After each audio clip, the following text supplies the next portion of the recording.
देखो रिकॉर्डिंग का मैसेज क्या स्क्रीन शेयर है। मैम।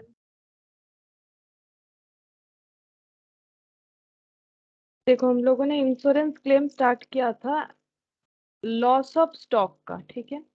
लॉस ऑफ स्टॉक का स्टार्ट किया था, उसमें हम लोगों ने कंसेप्ट भी पूरा देखा था एक्सेप्ट दो concept, that is 4 selling line item, ठीक है। यहाँ पर मैंने स्टार भी लगवा दिया था कि कौन सा दो कंसेप्ट हम लोगों ने नहीं किया, 3 एंड 5, ठीक है। तो आज क्वेश्चन हम लोग इसी पॉइंट पे करेंगे, तो यहाँ पर डिस्कस भी कर लेंगे। तो इलास्ट्रेशन जो पीडीएफ था, अगर मैंने शायद शेयर नहीं किया है तुम लोगों से, एक बार आज मेरे को जस्ट एक बार व्हाट्सएप में ये कर देना, हम दे देंगे, ठीक है। अगर भूल जाते हैं तो। इलास्ट्रेशन कौन कौन सा किया है, देखो एक इलास्ट्रेशन 4 किया था हम लोगों ने, और इलास्ट्रेशन 2 किया था, 4 एंड 2, ठीक है। बाकी हम लोग आज करेंगे, 4 एंड 2 किया था, ठीक है। तो इलास्ट्रेशन 1 से स्टार्ट करते हैं। देखो क्या बोला है, from the following information ascertain the value of the stock as on 31 March 2002। तो 31 मार्च 2002 में हमें value of stock find out करने बोला है। अभी तक नहीं पता चल रहा है क्या फायर ऑकर्ड हुआ है नहीं हुआ है, देखते हैं। स्टॉक जो है वो 1 अप्रैल 2001, मतलब बेसिकली अगर बोले तो एकदम ईयर के स्टार्टिंग में है ना, ईयर के स्टार्टिंग में ये 28,500 था, परचेज हुआ था उसके बाद 1,52,000। अब कुछ डेट नहीं दिया, यानी ड्यूरिंग द ईयर पूरे साल भर में 1,52,500 का परचेस हुआ। मैन्युफैक्चरिंग एक्सपेंस, मतलब ये कंपनी जो है ये मैन्युफैक्चरर है, ट्रेडर नहीं है। ट्रेडर का मतलब होता है जो किसी से सामान खरीद के किसी को बेच देती है, मतलब कस्टमर को, ठीक है। तो ये जो है मैन्युफैक्चर का मतलब फैक्ट्री होगा इनका, प्रोडक्शन करके बेचती है, ठीक है। तो मैन्युफैक्चरिंग एक्सपेंस। इसके बाद सेलिंग एक्सपेंस, सेलिंग का खर्चा बता रखा है, ठीक है, सेलिंग एक्सपेंस। एडमिनिस्ट्रेशन एक्सपेंस, ठीक है, administration expense, financial expense, sales, ये सब बता रखा है। ये एक साल का डेटा बता रखा है, क्योंकि देखो यहाँ पर 31 मार्च 2002 का ये डिटेल्स दे रखा है, ठीक है, कि मैन्युफैक्चरिंग एक्सपेंस हुआ, अब सेलिंग, एडमिनिस्ट्रेशन, फाइनेंशियल। तो अगर इसको हम लोग फाइनल अकाउंट में देखते हैं तो ये सेलिंग, एडमिनिस्ट्रेशन और फाइनेंशियल एक्सपेंस कहाँ आता है पता है, पीएल में आता है, प्रॉफिट एंड लॉस अकाउंट में। और ये जो परचेज है और ये जो ओपनिंग स्टॉक है और जो सेल्स है, सेल्स 2,49,000, ये सब कहाँ आएगा, ये सब आता है हम लोगों का ट्रेडिंग में, ठीक है। ट्रेडिंग में ये सब आने से हमें क्लोजिंग स्टॉक पता चल जाएगा, और ये जो है ये पीएल में आता है। तो ये मैन्युफैक्चरिंग एक्सपेंस कहाँ आता है, एक्चुअली जो मैन्युफैक्चरर होते हैं उनका एक अकाउंट बनता है जिसे बोलते हैं मैन्युफैक्चरिंग अकाउंट, ठीक है। तो मैन्युफैक्चरिंग अकाउंट में आता है, लेकिन अगर हमें स्पेसिफिकली मैन्युफैक्चरिंग अकाउंट बनाने के लिए नहीं बोला जाता है, देन हम लोग मैन्युफैक्चरिंग रिलेटेड जो भी एक्सपेंसेस होता है वो ट्रेडिंग में दिखाते हैं। तो ये ट्रेडिंग में आ जाएगा हम लोगों का। अब क्या बोल रहा है, इसका मतलब हम लोगों को एक साल का डिटेल्स दे रखा है जिससे हम लोग ट्रेडिंग पीएल बना सकते हैं। अब हमें क्या बनाना है वो तो हम लोग को पता है कि पीएल बनाना है कि नहीं बनाना है। पीएल क्यों हम लोग मेक करेंगे, हम लोग तो सिर्फ ट्रेडिंग बनाएंगे, हमें क्लोजिंग स्टॉक से मतलब होता है, क्योंकि इंश्योरेंस क्लेम से ही यहाँ भी वैसा ही कुछ होगा। देखो कहीं फायर वायर ऑकर हुआ होगा obviously. At the time of valuation of stock as on 31 March 2001 a sum of 3,500 was written off on a particular item. अब देखो आ गया वो पोर सेलिंग लाइन आइटम जो मैंने बोला था, हम आज सिखा देंगे। देखो यहाँ पर बोल रहा है कि जब हम लोग वैल्यू कर रहे थे, क्या वैल्यू कर रहे थे, क्लोजिंग स्टॉक का, कौन से डेट पे, 31 मार्च 2001 पे जब हम लोग क्लोजिंग स्टॉक का वैल्यू कर रहे थे, तब हम लोगों ने 3,500 को राइट ऑफ किया है एक पर्टिकुलर आइटम का, which was originally purchase for 10,000, मतलब एक 10,000 का स्टॉक था, ठीक है। अब वो किसी वजह से डैमेज हुआ होगा, किसी का वैल्यू राइट ऑफ करना मतलब उसके वैल्यू को रिड्यूस करना।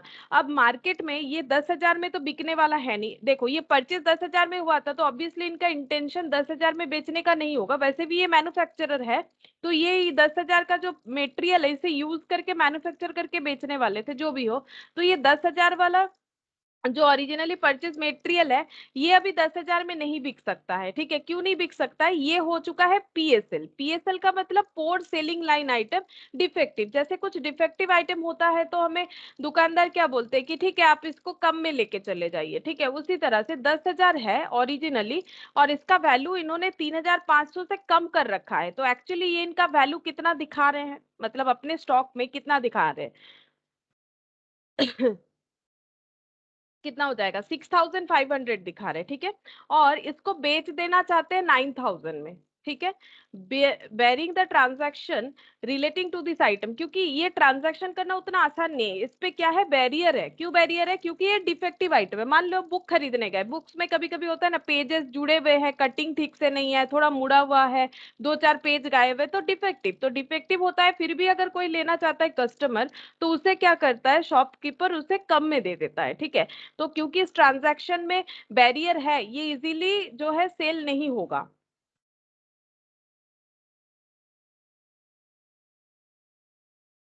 Good morning ma'am. Good morning ma'am.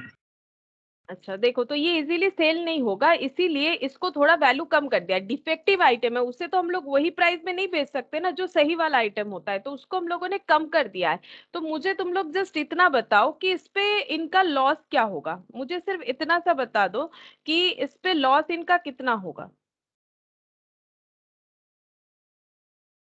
अगर 10,000 का स्टॉक है, जिसको हम लोग 10,000 नहीं दिखा सकते बिकॉज हम लोग का ये जो स्टॉक है ये डिफेक्टिव है, तो हम लोगों ने अपने हिसाब से वैल्यू करके, क्योंकि ये डिफेक्टिव है तो इसको मैंने कम में इसका वैल्यूएशन लगाया। मान लो एक बुक है 500 रुपए का, ठीक है, नॉर्मली बेचेंगे तो 500 में बेच देंगे, लेकिन ये थोड़ा डिफेक्टिव है, तो मैंने क्या किया, इसका 100 रुपए कम लगा दिया, 400 में। हम सोच रहे हैं इसका 400 प्राइस रख, मतलब 400 इसका वैल्यू रखेंगे, लेकिन बेचने के टाइम पे हो सकता है ये और भी कम में हो, मुझे पता है ये 500 में जाएगा नहीं, मैंने खुद से ही इसे 100 रुपए में कम करके 400 लगा रखा है, लेकिन जब बेचने गए तो ये मान लो और भी कम में बिका, 300 में बिका। वही चीज यहाँ पर बोल रहा है कि 10,000 का एक्चुअली प्राइस था, ओरिजिनल प्राइस, जिसको 3,500 से कम करके रखा गया है, और जब इसे बेचेंगे तो इसको 9,000 इससे रिकवर हुआ है। ठीक है, 9,000 इससे रिकवर हो रहा है। तो ये देखो, इसके बाद यहाँ पर बोल क्या रहा है वो भी पहले देख लो। बोल रहा है कि gross profit normally 20% on sale है इनका। आगे पढ़ के देख लेते करने क्या बोला है। ऐसे यहाँ कुछ बोला नहीं है, क्योंकि ऊपर ही बता दिया है कि find out the closing stock. ठीक है, ascertain the value of closing stock on 31st मार्च। तो देखो, तुम लोगों ने तो कुछ बताया नहीं, चलो हम ही बता देते कैसे होगा। देखो कंसेप्ट क्या है, कंसेप्ट कुछ इस तरह से है। ये है 1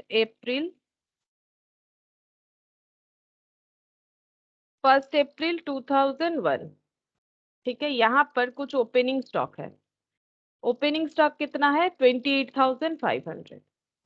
ठीक है, ड्यूरिंग द ईयर जो है परचेज कितना है, during the year purchase P से मैंने डिनोट कर दिया, परचेज है 1,52,500।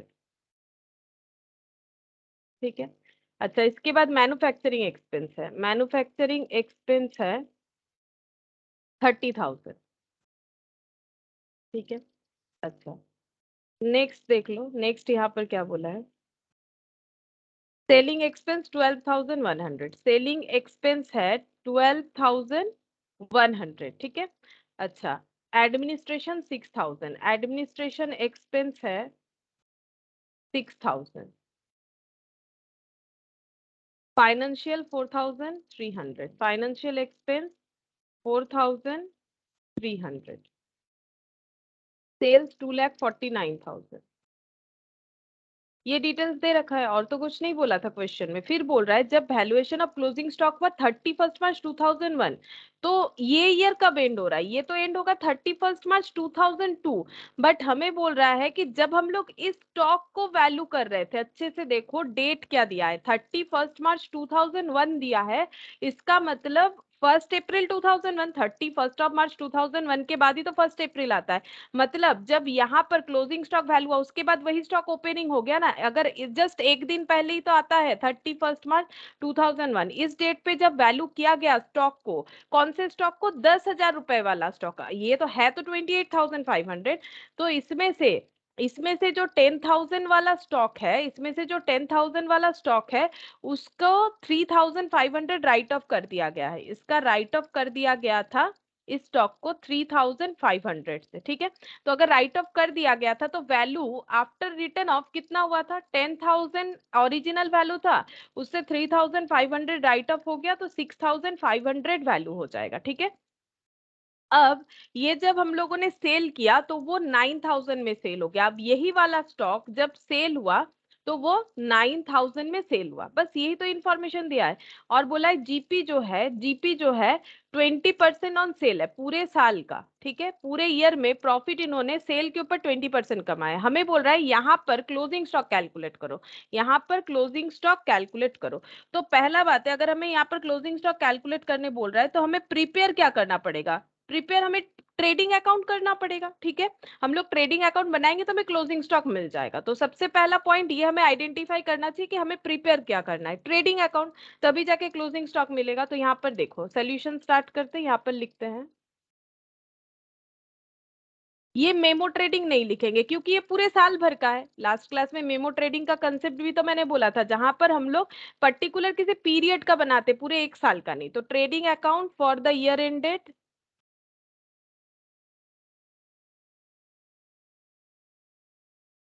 31st of March 2002, 31st of March 2002, ठीक है। तो जब भी इस तरह का पोर सेलिंग लाइन आइटम आएगा, ठीक है, या डिफेक्टिव, नाम एक ही है, ठीक है, पोर सेलिंग लाइन या डिफेक्टिव आइटम आएगा, तो क्वेश्चन को सॉल्व करने का हम लोग एक रूल्स फॉलो करेंगे। देखो रूल्स क्या है।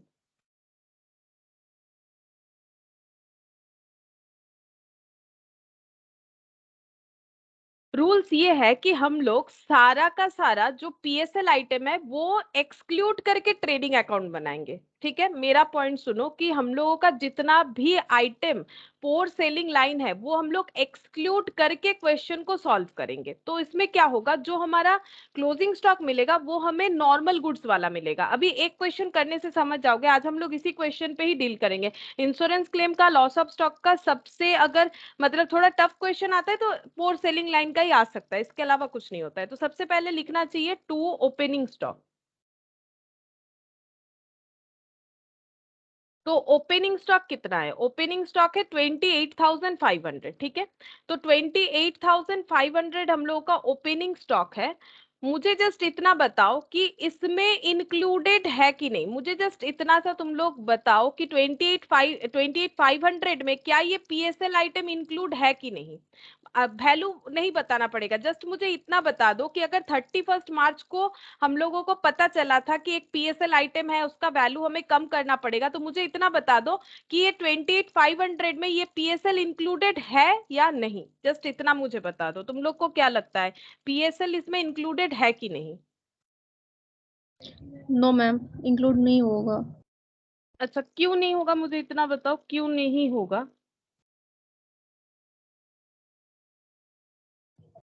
तो ये तो डिफेक्टिव आइटम है ना, तो हाँ सेलिंग लेकिन के बोला, हाँ बोलो सेल बोलो। मैम हाँ ये सेल भी तो हुआ है शायद।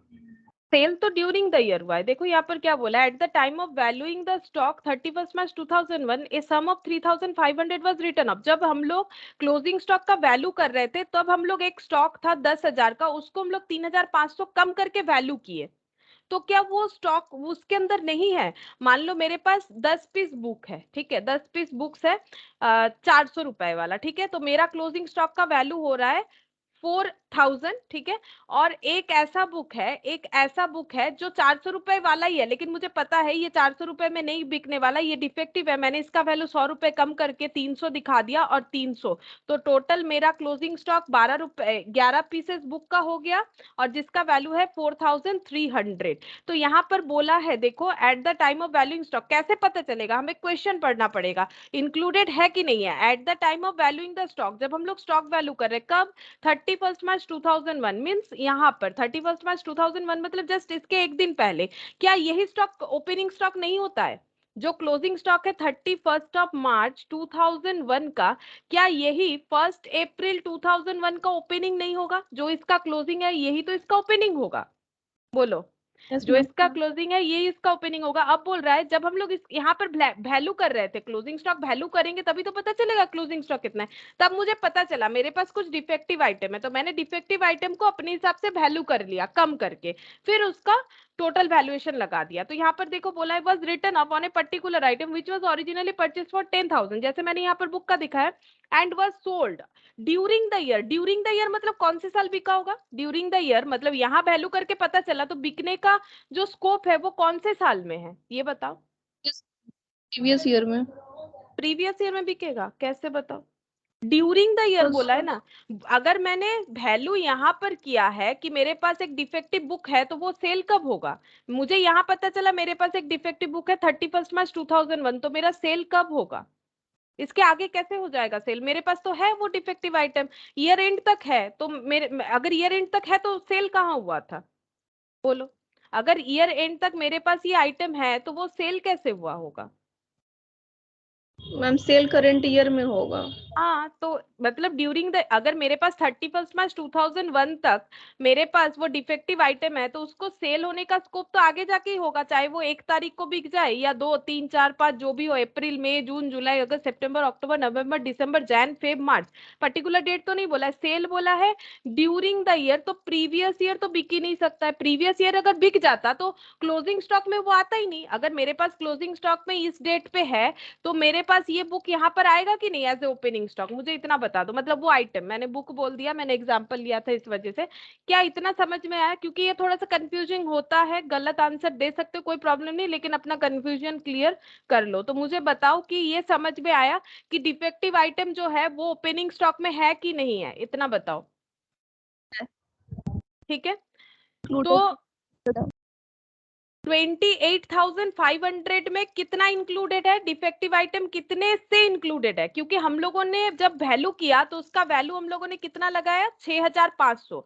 तो मुझे ये बताओ कि 28,500 में जो डिफेक्टिव आइटम है वो कितने से इंक्लूडेड है? 10,000 से इंक्लूडेड है कि 6,500 से? जैसे कि मैंने यहाँ पर एग्जाम्पल मेरा फिर से देखो, मेरे पास 10 पीसेस बुक्स है, ठीक है, 400 रुपए वाले, जो कि अच्छे हैं, 4,000 का क्लोजिंग स्टॉक, ठीक है, और एक पीस बुक्स था जो कि 400 में ही मैंने खरीदा था, बट उसे नहीं बेच सकते, डिफेक्टिव है, 100 रुपए घटा दिया, 300 रुपए में ये कॉस्ट का, मतलब देखो स्टॉक का वैल्यू तो कॉस्ट में करते हैं, प्रॉफिट लगा के थोड़ी ना करते, ये तो मैंने लास्ट क्लास में भी समझाया था।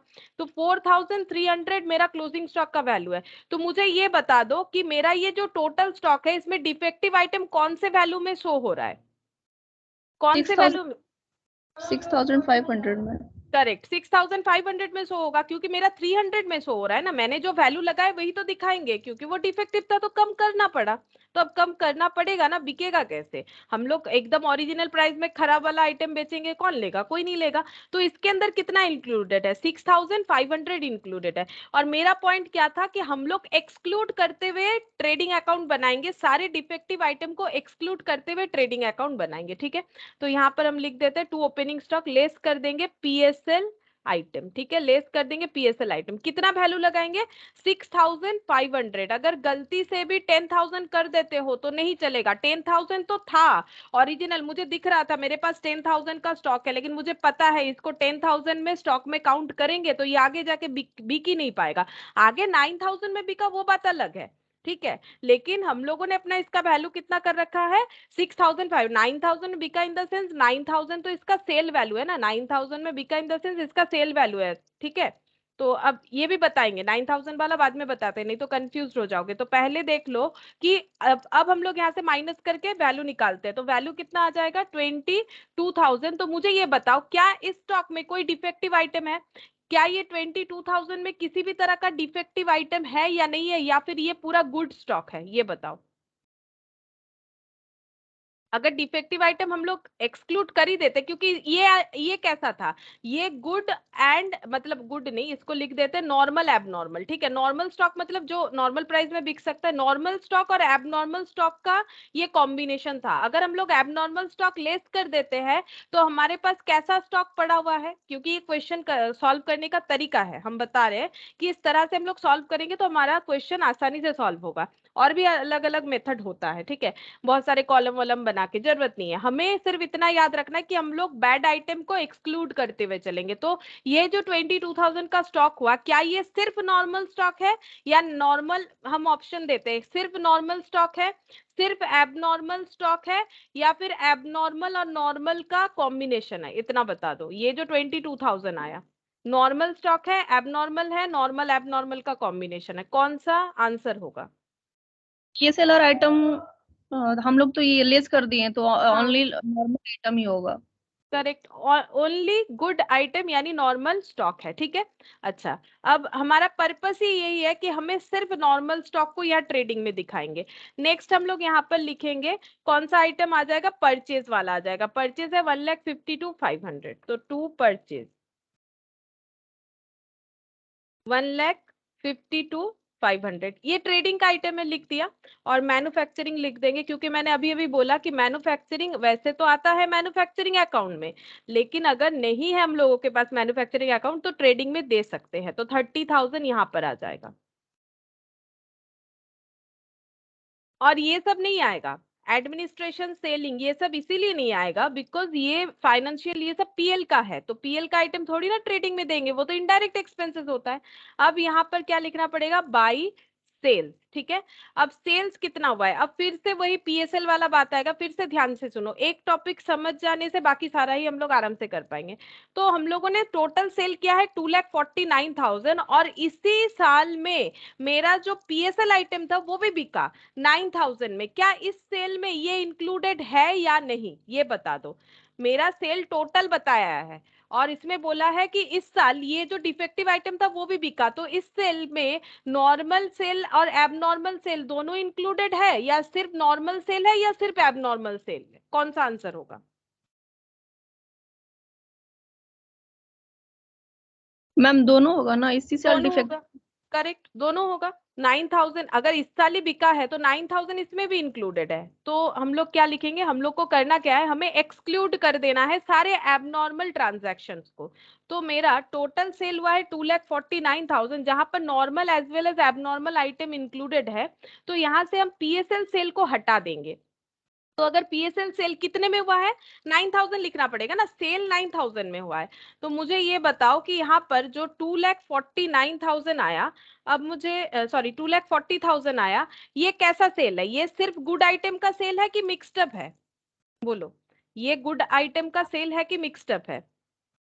जस्ट एक बार गुड। कंसिडर, गुड आइटम का, करेक्ट, गुड आइटम का सेल है। अब हम लोग यहाँ पर लिखेंगे टू ग्रॉस प्रॉफिट, ठीक है, ग्रॉस प्रॉफिट लिखेंगे। जीपी कितना है, बोला है 20% ऑन सेल, तो सेल पे 20% करो। कौन सा सेल लेंगे, जो गुड आइटम का है। ऐसा मैंने इसलिए करवाया, एक चीज सोचो कि जीपी जो 20% ऑन सेल है, ये तो गुड आइटम का ही परसेंटेज बता रहा होगा, बैड आइटम का थोड़ी थोड़ी ना होगा। क्योंकि जो पोर सेलिंग लाइन था उसका एक्चुअल कॉस्ट कितना था, क्या ये प्रॉफिट में बिका? नहीं, ये तो हम लोगों ने वैल्यू कम किया था, ये 10,000 का सेल प्रोडक्ट था, खरीदा था हम लोगों ने, जिसको 9,000 में बेचा, हम लोगों ने लॉस में ही बेचा है। पोर सेलिंग लाइन आइटम को लॉस में ही बेचा है, वो तो उसका वैल्यू हम लोगों ने कम करके दिखा है, वो बात अलग है। लेकिन जब हम लोग प्रॉफिट या लॉस कैलकुलेट करते हैं तो वो ओरिजिनल कॉस्ट प्राइस से करते हैं। तो 10,000 को 9,000 में बेचा, 1,000 का लॉस में बेचा, तो ये तो वैसे ही लॉस वाला होगा।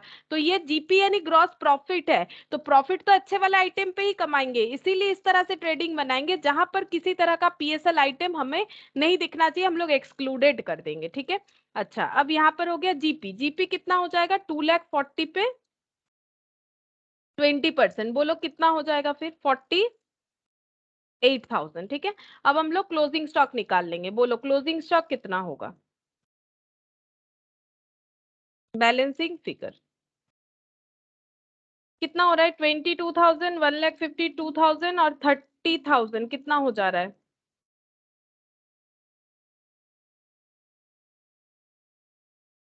22,000, 1,52,000 प्लस 30 और 48 आया था, 2,52,000, 2,52,000 माइनस 2,40,000, तो मुझे बताओ कि कितना क्लोजिंग स्टॉक आ रहा है, 12,000।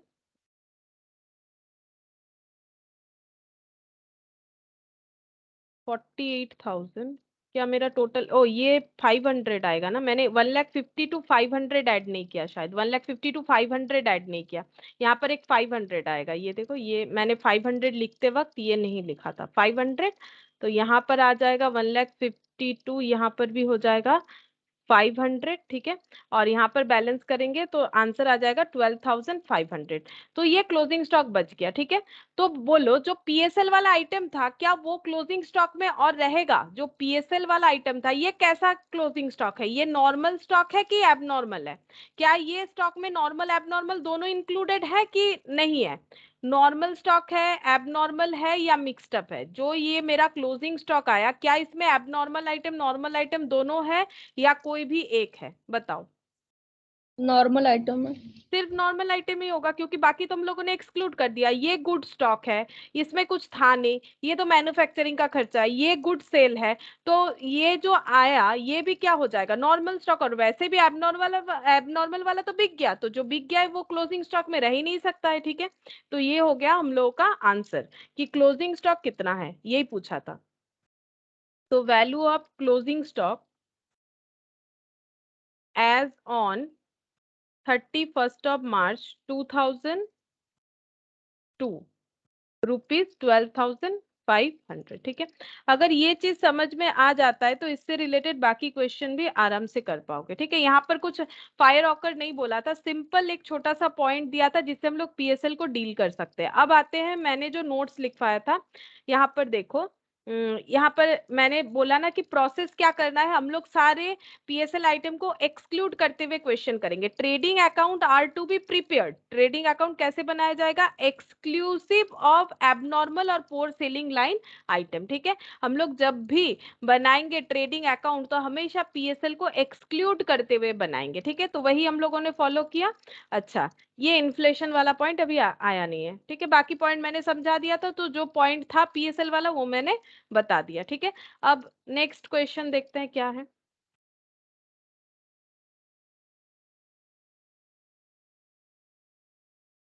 ये 2 वाला शायद कर लिया था ना हम लोगों ने, देखते हैं लास्ट क्लास में। हाँ, इलास्ट्रेशन 2 किया था और 4 किया था, ठीक है। 2 हम लोग का हो गया था लास्ट क्लास में। चलो तो इलास्ट्रेशन 3 से करेंगे, 3 उसके बाद 5। अच्छा ये देखो, On 20th October 2001, the godown and business premises of Aman Limited were affected by fire. ठीक है, तो अमन लिमिटेड के प्रीमाइसेस में फायर ऑकर हुआ है। From the salvage accounting record the following information is available. तो कुछ इंफॉर्मेशन हमें दे रखा है, जो बचा हुआ सैल्वेज जो भी अकाउंटिंग इंफॉर्मेशन था उससे उन्होंने क्या बताया, देखो। बोल रहा है कि stock of goods 10% lower than cost as on 31st March 2001। 10% कम करके उन्होंने स्टॉक को वैल्यू किया था। अब ये उनका कुछ पॉलिसी रहा होगा जो उन्होंने किया है, लेकिन हम लोग को पता है, हम लोग लास्ट क्लास में भी ऐसा एक क्वेश्चन किए थे कि मैंने नोट्स में भी लिखवाया था, हमें हमेशा ओरिजिनल कॉस्ट चाहिए होगा, यानी 100% वैल्यू। ना तो हमें 90% चाहिए, ना तो हमें 110% चाहिए। ये मैंने एग्जाम्पल दिया, 90 की जगह कोई 80% भी कर सकता है, जैसे 10% लोअर तो 90% में वैल्यू कर रखा है। बट इंश्योरेंस कंपनी को ना तो ज्यादा वैल्यू चाहिए ना तो कम वैल्यू चाहिए, उसे एग्जैक्ट वैल्यू चाहिए। तो हम लोग क्या करेंगे, जो भी स्टॉक रहेगा उसे एग्जैक्ट वैल्यू में लेके आएंगे।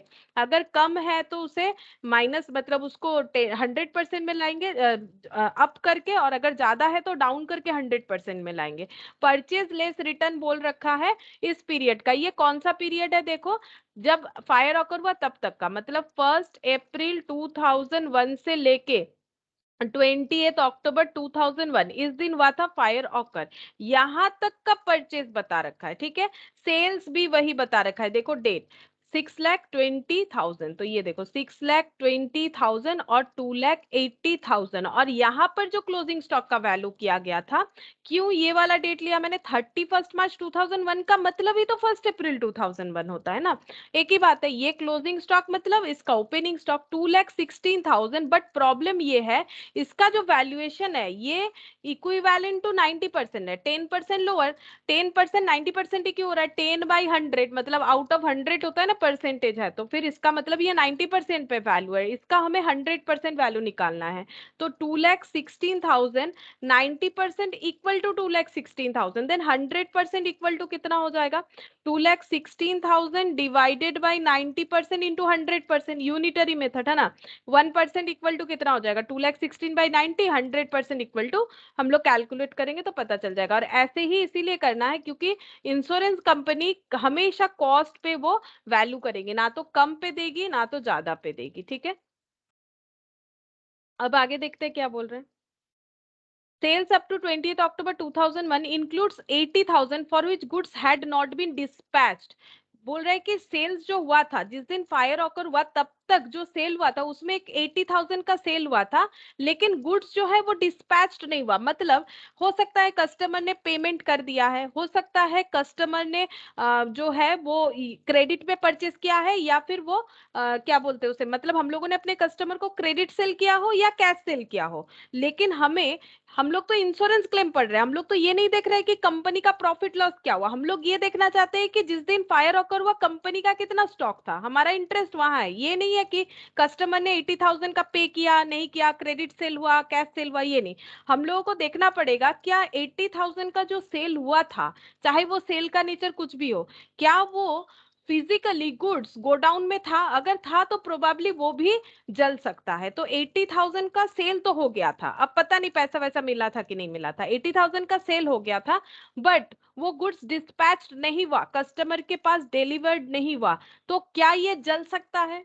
क्या ये जल सकता है? फिर फायर ऑकर होने पे क्या ये जल सकता है? मुझे ये बता दो। यस मैम, ये तो फिर सेल नहीं होगा क्योंकि ये तो बोलो। डेटर को देखिए, हाँ, ये डेटर ये सेल नहीं मानेंगे। क्यों नहीं मानेंगे? देखो, अगर डेटर ने पैसा दे दिया वो तो सेल होगा ही, लेकिन एक प्रैक्टिकल बात सोच के देखो, अगर मैंने डेटर को कैश सेल ही किया है, क्या डेटर मुझसे पैसा वापस नहीं मांगेगा? क्योंकि हम तो गुड्स दे ही नहीं सकते। अगर मेरा ये गुड्स पूरा जल गया या आधा जल गया जैसा भी है, क्या हम लोग ये उसे प्रोवाइड कर सकते हैं? नहीं कर सकते। नहीं कर सकते तो वो तो मुझसे पैसा रिटर्न मांगेगा ही ना।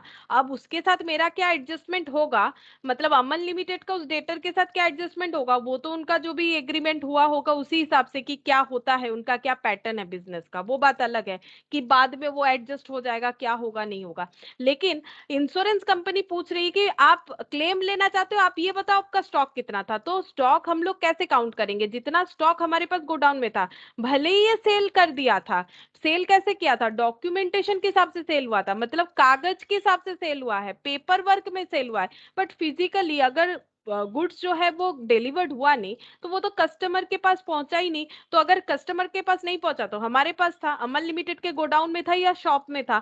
अब जहां भी आग लगाए तो प्रोबेबली ये भी जलेगा। इसीलिए मैंने एक नोट्स लिखवाया था, जब तक गुड्स डिलीवर्ड नहीं होता है तब तक यहाँ पर हम लोग इसे सेल नहीं मानेंगे। लेकिन नॉर्मल अकाउंट्स क्या बोलता है कि अगर हमारा जो है पैसा मिल गया है तो सेल है, क्रेडिट सेल रिकॉर्ड हो गया तो सेल है, ट्रांजैक्शन रिकॉर्ड हुआ तो सेल है। लेकिन गुड्स अगर डिलीवर्ड नहीं हुआ है तो इंश्योरेंस क्लेम में सोच के देखो, प्रैक्टिकली ये पॉसिबल नहीं है ना इसे सेल मान ले। इसे सेल मान ले तो फिर अमन लिमिटेड का तो लॉस ही लॉस है। कस्टमर बोलेगा आप मुझे गुड्स नहीं दे सकते हो, मुझे मेरा पैसा रिटर्न करो या फिर इसके बदले कुछ दे दो। और ये अमन लिमिटेड फिर इसका भरपाई कैसे करेगा? तो फिर वो इंश्योरेंस कंपनी से ही मांगेगा कि अगर मेरा गोडाउन में सामान था तो वो मेरा जल सकता है। नेक्स्ट देखो, बोल रहा है purchase up to 20 October 2001 did not include 40,000 for which purchase invoices had not been received from suppliers though goods have been received in godown. बोल रहा है कि परचेज जो हुआ है 20 अक्टूबर तक, मतलब जिस दिन फायर ऑकर हुआ तब तक, वहां पर 40,000 इंक्लूडेड नहीं दिखा रहा है। क्यों? क्योंकि इनवॉइस रिसीव नहीं हुआ सप्लायर से, मतलब क्रेडिटर ने बिल नहीं भेजा, इसीलिए हम लोगों ने एंट्री नहीं किया। क्योंकि जर्नल कैसे बनाते हैं, जर्नल एंट्री जो है वो तो ट्रांजैक्शन देख के बनाते हैं। ट्रांजैक्शन कहाँ दिखता है? बिल्स में, इनवॉइसेस में, ठीक है, वहां पर दिखता है। अब बिल उसने भेजा नहीं है तो उसका एंट्री हुआ नहीं है, लेकिन उसने गुड्स भेज दिया। सोचो, उसने गुड्स भेज दिया, सप्लायर ने गुड्स भेज दिया बट उसके साथ बिल नहीं भेजा, या फिर जो भी है डॉक्यूमेंट कुछ नहीं भेजा, तो उस वजह से एंट्री पास नहीं हुआ है। लेकिन अगर गुड्स भेज दिया है तो क्या ये गुड्स जलेगा या नहीं जलेगा? अगर गुड्स भेज दिया है तो रखा हुआ होगा गोडाउन में, और अगर गोडाउन में रखा हुआ है, क्या ये जलेगा कि नहीं जलेगा? ये बताओ। Yes ma'am. चलेगा। तो इसका मतलब भले ही ये हम लोगों ने ट्रांजैक्शन में परचेज नहीं दिखाया, लेकिन यहाँ पर इंश्योरेंस क्लेम के कैलकुलेशन में इसे परचेज मानेंगे, ठीक है। तो इसको परचेज में ऐड कर देंगे, क्योंकि जर्नल एंट्री नहीं हुआ है तो परचेज में वो ऐड नहीं हुआ है। जर्नल एंट्री क्या होता है, परचेज टू क्रेडिटर हो सकता है, अगर क्रेडिट परचेज है, परचेज टू कैश या बैंक हो सकता है। लेकिन अगर इनवॉइस नहीं दिया, ये एंट्री नहीं है, ये एंट्री नहीं है, तो परचेज में ये अमाउंट नहीं दिख रहा होगा, तो हम लोगों को ऐड करना पड़ेगा, क्योंकि इसको हम लोग परचेज मानने वाले हैं। अब क्या बोल रहा है, past record shows GP rate 25%, the value of salvage from fire, मतलब कुछ स्टॉक बचा लिया गया 31,000, इंश्योर्ड देयर स्टॉक 1 लाख का इंश्योर्ड कर रखा था, स्टॉक को इंश्योर्ड कर रखा था, मतलब इतने का पॉलिसी वैल्यू ले रखा था। Compute the amount of claim to be lost to the insurance company, कितना क्लेम हो सकता है ये पूछा जा रहा है, ठीक है। तो देखो कैसे होगा, हम लोग यहाँ पर कौन सा अकाउंट बनाएंगे, मेमोरेंडम ट्रेडिंग बनाएंगे, क्योंकि डिटेल्स हम लोगों के पास क्या है, 1 अप्रैल से लेके 20 अक्टूबर का है, तो हम लोग बनाएंगे मेमो ट्रेडिंग अकाउंट। इलस्ट्रेशन 3,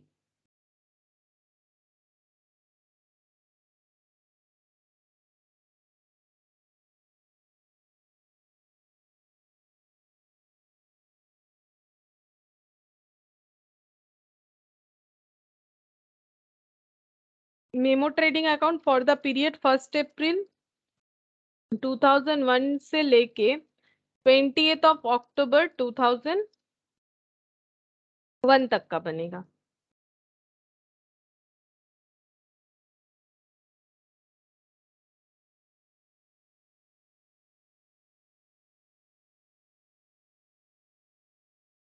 तो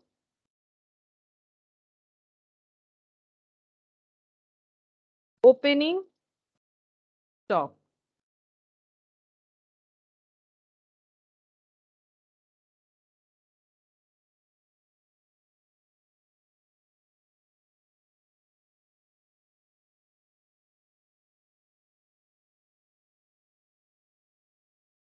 ओपनिंग स्टॉक में कितना जाएगा, 2,16,000 था, बट ये हम लोग डायरेक्टली नहीं दे सकते, क्योंकि ये 10% लोअर दिखा रहा है, जो इंश्योरेंस कंपनी नहीं मानेगी। तो कुछ रूल्स तो जो है मैंने बता दिए, वो रूल्स हमें फॉलो करना पड़ेगा।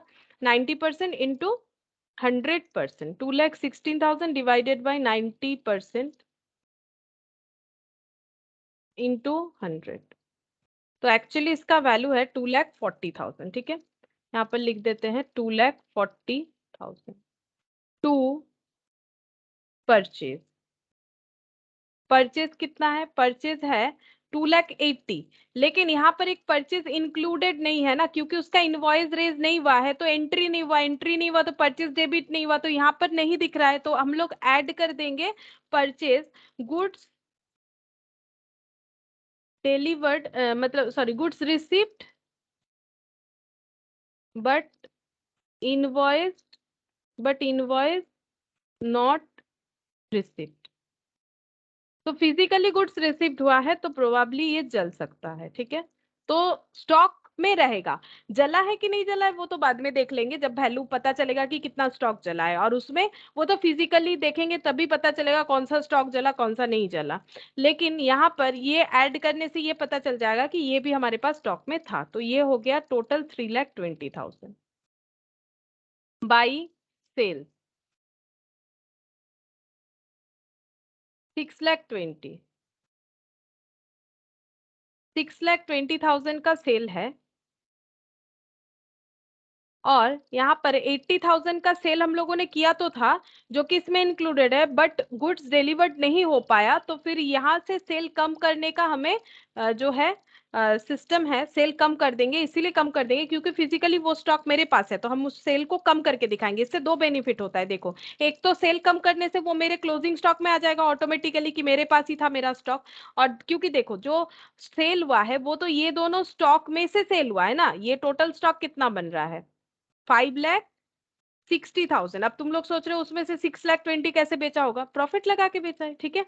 तो ये टोटल स्टॉक में से कुछ बिक गया है, लेकिन डिलीवर्ड जो नहीं हुआ है, यहाँ पर लिखेंगे गुड्स नॉट डिलीवर्ड,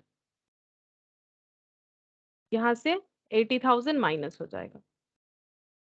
तो 80,000 माइनस करने से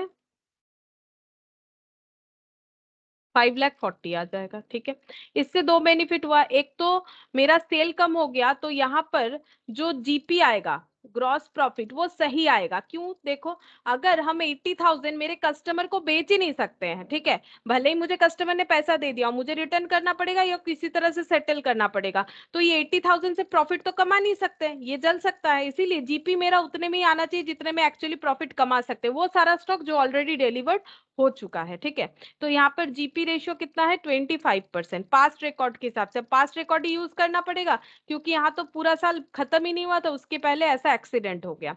तो 5,40,000 इंटू 25%,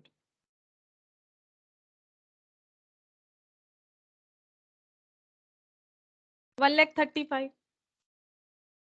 ठीक है, ये हो गया हम लोगों का ग्रॉस प्रॉफिट। तो ग्रॉस प्रॉफिट भी हम लोग का सही सेल पे आया, ये सेल हो ही नहीं सकता है प्रैक्टिकली, तो कैसे लेंगे? ठीक है, तो 2,40,000 प्लस 3,20,000,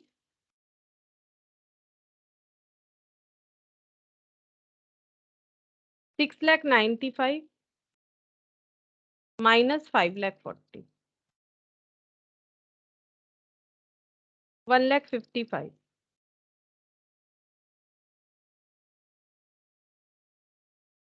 1,55,000, 6,95,000। तो क्लोजिंग स्टॉक 1,55,000 आ गया। ठीक है, अब हम लोग चेक करेंगे कि कैलकुलेशन ऑफ लॉस, कितना लॉस हुआ। स्टेप 2 वही होता है, कैलकुलेशन ऑफ लॉस। तो stock as on date of fire, ये पता चल गया।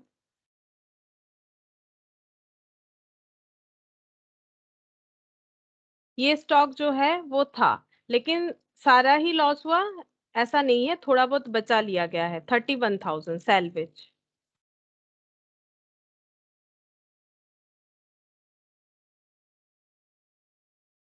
1,24,000 का लॉस है।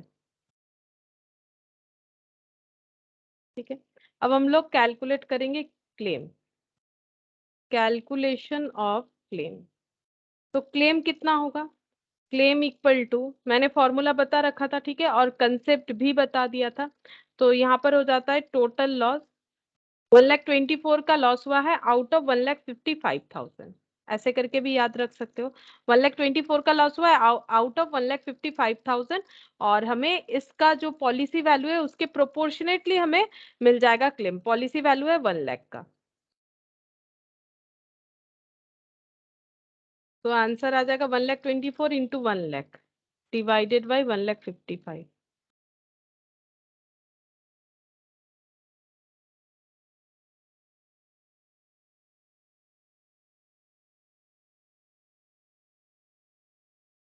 80,000, ठीक है, रुपीज 80,000, 80,000 का हम लोगों को क्लेम मिल जाएगा।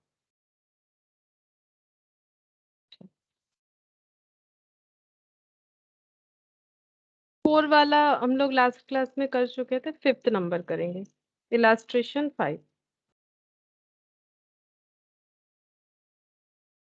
On 1st April 2002, the stock of Sri Ramesh was destroyed by fire, but sufficient records were saved from which following particulars were ascertained.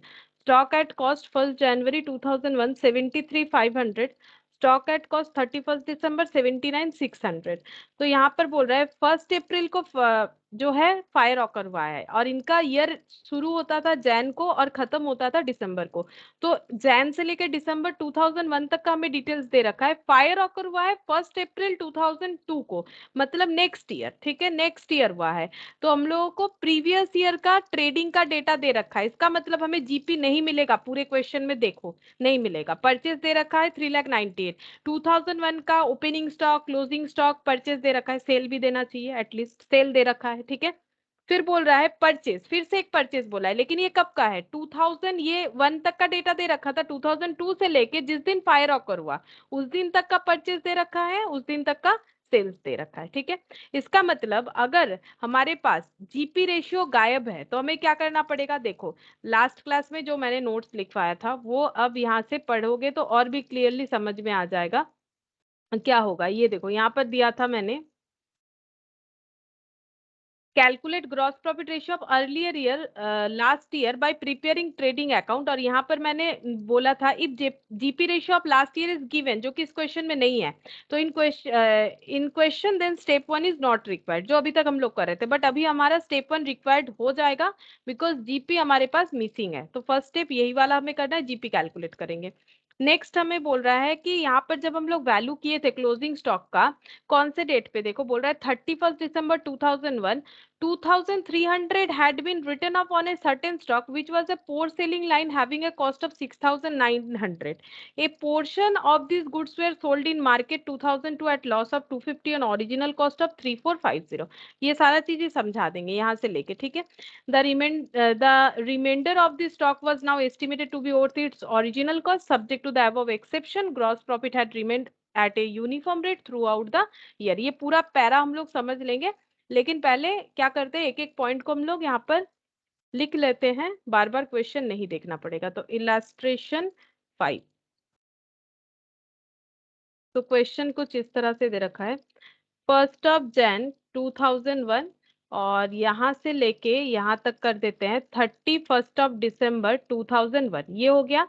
यहाँ पर क्या क्या बोल रखा था, ओपनिंग स्टॉक, यहाँ पर बोला था क्लोजिंग स्टॉक, परचेज और सेल्स, बस डिटेल्स देख के लिख लेंगे। सेल्स है 4,87,000,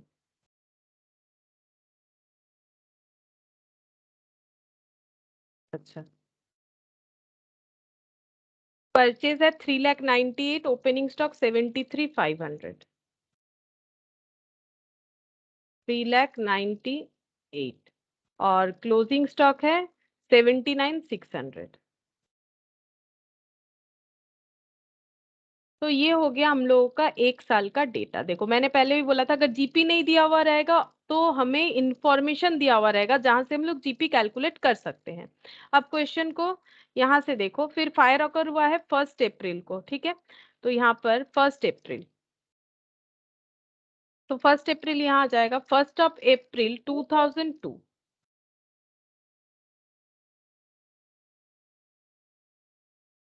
1 अप्रैल 2002 में फायर ऑकर हुआ है यहाँ पर, ठीक है। और जब यहाँ का कुछ डिटेल्स हमें दिया गया, सेल्स बोल रहा है 1/1/2002, तो ये एंड हुआ है, मतलब यही 1/1/2002 का शुरुआत है। ये ईयर जो है, ये ईयर अगर कंप्लीट होता ना तो ये कहाँ तक चलता, ये ईयर अगर कंप्लीट होता तो ये 31 December 2002 तक चलता, बट ये नहीं हुआ क्योंकि ड्यू टू फायर। तो ये ईयर इसी तरह से यहाँ पर हमें इसका डिटेल्स देखने को मिलेगा, ठीक है। ये इस तरह से स्मूथली जो है कंप्लीट नहीं हो पाया, तो हमें यहाँ तक का अब डिटेल्स बनाना पड़ेगा। तो यहाँ पर ये जो क्लोजिंग स्टॉक दिख रहा है, अब हमें यहाँ पर क्या बोला है, देखो ओपनिंग स्टॉक कितना बोला है, ओपनिंग स्टॉक तो हमें पता है, ये जो क्लोजिंग स्टॉक है यही 1 Jan का ओपनिंग हो जाएगा। परचेज बोला है 1,62,000, इस पीरियड का परचेज बोला है 1,62,000, ये वाले पीरियड का। और सेल्स 2,31,200, 2,31,200, ठीक है। ये हम लोगों ने कर लिया। अब यहाँ पर फिर से पढ़ो, जब वैल्यू हो रहा था स्टॉक का 31 March 2001 को, मतलब यहाँ पर जब स्टॉक वैल्यू हो रहा था, मतलब ये वाला जो वैल्यू करके हमें मिला है, वहां पर इन्होंने किया क्या है, बोल रहा है 2,300 had been written up on a certain stock, किसी एक स्टॉक को 2,300 से कम कर दिया, क्यों, was a poor selling line जिसका एक्चुअल कॉस्ट था 6,900, ठीक है। तो यहाँ तक अगर हम लोग, यहाँ फुल स्टॉप भी है, यहाँ तक ही अगर पढ़ते हैं तो इसका मतलब ये हो गया कि जब 31 December 2001 यानी इस डेट पे जब क्लोजिंग स्टॉक का वैल्यू किया गया, तब यहाँ पर एक स्टॉक मिक्स्ड अप है, कौन सा, पीएसएल स्टॉक इसमें इंक्लूडेड है, ठीक है। पीएसएल स्टॉक इंक्लूडेड है जिसका ओरिजिनल कॉस्ट क्या है, ओरिजिनल कॉस्ट है 6,900, ठीक है। और जिसको राइट अप कर दिया गया है कितने से, 2,300 से, 2,300 से। तो कितना वैल्यू किया गया है, कम करने के बाद वैल्यू कितना किया गया है, माइनस करो 4,600। 4,600। तो मुझे ये बताओ कि इसमें कौन सा वैल्यू इंक्लूडेड है, इसमें इंक्लूडेड है ना, जब इसको वैल्यू किए थे तब ये पीएसएल आइटम इसमें इंक्लूडेड है, ये तो हमें क्वेश्चन बता रहा है। तो इसमें कितना वैल्यू इंक्लूडेड है ये बताओ। 4,600। करेक्ट, 4,600 से ये इंक्लूडेड है, ठीक है। अच्छा, नेक्स्ट यहाँ पर देखते हैं क्या बोल रहा है। ए पोर्शन ऑफ दिस गुड्स, ये पूरा नहीं, ठीक है, जैसे वो वाले क्वेश्चन में पूरा बताया था कि पूरा का पूरा पीएसएल बिक गया, यहाँ पर बोल रहा है इसका एक पोर्शन, इस स्टॉक का एक पोर्शन सोल्ड हुआ है इन मार्च 2002। तो मार्च 2002 मतलब ये अप्रैल है, तो यहाँ पर सपोज ये मार्च मान लेते हैं, ठीक है, ये मार्च 2002 है, यहाँ पर सेल हुआ था कौन सा आइटम, पीएसएल आइटम, ठीक है, पीएसएल आइटम पूरा नहीं, सेल पीएसएल आइटम पोर्शन, एक पोर्शन बिका है, पूरा का पूरा नहीं बिका है, एक पोर्शन बिका है, कितने में बिका है, loss of 250, original cost of 3450। तो जो बिका है पोर्शन उसका ओरिजिनल कॉस्ट है 3450, और वो कितने लॉस में बिका है, वो बिका है 250 रुपीज लॉस में। तो मुझे ये बताओ कि कितना इसका सेल वैल्यू है, कोई भी चीज जिसका कॉस्ट है 3450 जो लॉस 250 में बिका है, तो वो कितने में बिका है।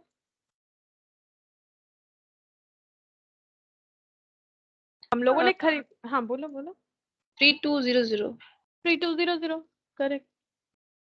3200 में ये बिका होगा, तभी तो लॉस 250 का दिख रहा है, और ये सेल इस सेल में इंक्लूडेड होगा क्योंकि ये तो ड्यूरिंग द ईयर है, मैंने यहाँ पर मार्च दिखा है बिकॉज मार्च का डेट बोला, ये सेल तो पूरे इस ये पीरियड का है, ये सेल तो पूरे इस पीरियड का है, ये जो 2,31,200 तो इस सेल में ये इंक्लूडेड है, ठीक है। वो तो मैंने लिखने के टाइम वहां लिखा है, तो इसका मतलब ये नहीं है कि ये मार्च यहाँ पर लगा है तो ये बाद में बिका है, नहीं, वो तो हम क्वेश्चन समझाने के लिए कर रहे हैं। बाकी अगर देखो तो मैंने ये सेल यहाँ पर लिखा है, इसके बिहाफ में अगर इसको ऊपर लिख देते तो तुम लोग को समझ में और भी आ जाएगा। ये देखो, अगर ये दिक्कत करता है कोई बात नहीं, 2,31,200 का सेल हम यहाँ दिखा देते हैं, सेल्स 2,31,200 ये पूरे पीरियड का सेल है, उसमें ये इंक्लूडेड है, तो हमें एक्सक्लूड करते हुए चलना है, हो गया। The remainder of the stock, मतलब वो खराब वाला जो पीएसएल वाला, was now estimated to be worth its original cost, जो बच गया वो ओरिजिनल वैल्यू पे वैल्यू किया जाएगा, ओरिजिनल कॉस्ट पे वैल्यू किया जाएगा। पहले ये बताओ कितना स्टॉक बच गया। देखो जो पीएसएल था वो 6,900 का था, ठीक है, लेकिन जिसको हम लोगों ने इतना कम करके वैल्यू किया था 4,600 में, फिर इसका एक पोर्शन भी किया जिसका ओरिजिनल कॉस्ट था 3,450, मतलब यहाँ से ये तो ओरिजिनल कॉस्ट नहीं है, ये रिड्यूस्ड कॉस्ट है, तो 3,450 ओरिजिनल कॉस्ट जितना था वो बिक गया, कितने में बिका, ये बिका था 3,200 में, तो बचा कितना, उसको ओरिजिनल कॉस्ट पे वैल्यू करना है, तो बचा कितना, अगर 6,900 ओरिजिनल कॉस्ट था, ये राइट ऑफ करके ये हो गया रिड्यूस्ड वैल्यू, जो कि ओरिजिनल नहीं है, ये रिड्यूस्ड वैल्यू है। लेकिन जब हम लोगों ने सेल देखा तो हम लोगों को इंफॉर्मेशन दे दिया था कि ओरिजिनल कॉस्ट जिसका 3,450 था उसको हम लोग 3,200 में बेचे, और उस वजह से 250 का लॉस भी हुआ हमारा। अब बोल रहा है जो बचा हुआ स्टॉक है उसको ओरिजिनल कॉस्ट में वैल्यू किया गया, तो बचा हुआ कितना है, उसका ओरिजिनल कॉस्ट कितना होगा बताओ। 0। 3,450 ही होगा, है ना, इससे माइनस कर देंगे तो ये हो गया। यही वाला चीज हम लोग को बस करना है, ठीक है, तो ये हम हटा देते हैं।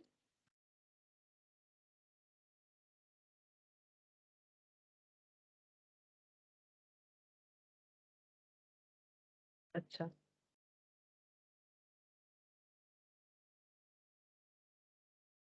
ठीक है, बाकी सब तो लिख लिया, पॉलिसी वैल्यू बोला था वो लिख लेते हैं नीचे, ये देखो यहाँ पर the value of salvage 5,800, policy 50,000, तो यहाँ पर वो भी लिख लेते हैं, सैलवेज है इनका, इसका कोई काम नहीं, इस डेट का वैसे कोई काम नहीं, यहाँ तक अगर नहीं भी करोगे तो इसका क्या काम, इसका कोई काम है ही नहीं, यहाँ तक तो अकाउंट जा ही नहीं रहा है फिलहाल हमारा यहाँ तक का। तो salvage policy value, policy value 50,000 and salvage 5,800। पहले तो बनेगा ट्रेडिंग अकाउंट जिससे हम लोग जीपी निकालेंगे।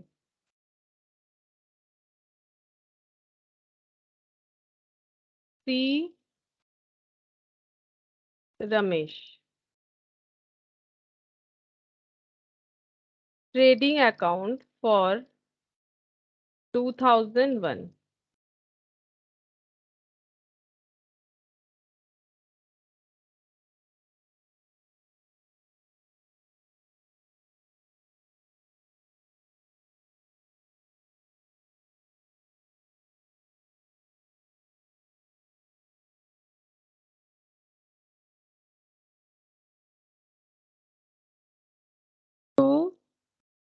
ओपनिंग स्टॉक है 73,500 to purchase 3,98,000 by sale for 4,87,000 by closing stock। ठीक है, तो क्लोजिंग स्टॉक कितना है 79,600। यहाँ पर हम लोगों को एक एडजस्टमेंट करना पड़ेगा, क्योंकि जब भी हम लोग ट्रेडिंग अकाउंट बनाएंगे तो वहां से पीएसएल आइटम हम लोग लेस करके ही बनाएंगे। ठीक है, तो यहाँ पर ये इसमें इंक्लूडेड है कि नहीं, एक बार पढ़ लेते हैं। क्या बोला था कि जब वैल्यू किया गया था 31 दिसंबर 2001 को, तो 2300 had been written upon a certain stock which was a poor selling line having a cost of 6,900। ठीक है, तो जिसका ओरिजिनल कॉस्ट था 6,900, जिसको हम लोगों ने इंक्लूड किया है 2,300 लेस करके। ठीक है, तो 2,300 लेस करके हम लोगों ने दिखाया है। तो ये इसका हम लोग दो तरह से कर सकते हैं, या तो इसको हम लोग ओरिजिनल कॉस्ट में दिखा सकते हैं, मतलब 2,300 लेस किया है तो ठीक है, हम एक ही तरह से दिखाते हैं और इसको अलग लॉजिक से नहीं बोलेंगे, नहीं तो कंफ्यूज हो जाएगा। 7,900 यहाँ से हमें पीएसएल आइटम हटाना है, तो पीएसएल आइटम हटा देंगे। बोलो इसमें पीएसएल का वैल्यू कितना इंक्लूडेड है? ओरिजिनल तो 6,900 है, लेकिन जब इस पे वैल्यू किए थे तो इसका वैल्यू 6,900 से नहीं लगाए थे, कुछ अलग करके किए थे। तो बोलो कितना इंक्लूडेड है इसमें? कितना इंक्लूडेड है? 4,600 या 6,900? कितना इंक्लूडेड है? 4,600। करेक्ट, 4,600 वैल्यू किए तो 4,600 ही इंक्लूड होगा। तो यहाँ से 4,600 लेस कर देंगे, तो बना कितना यहाँ पर?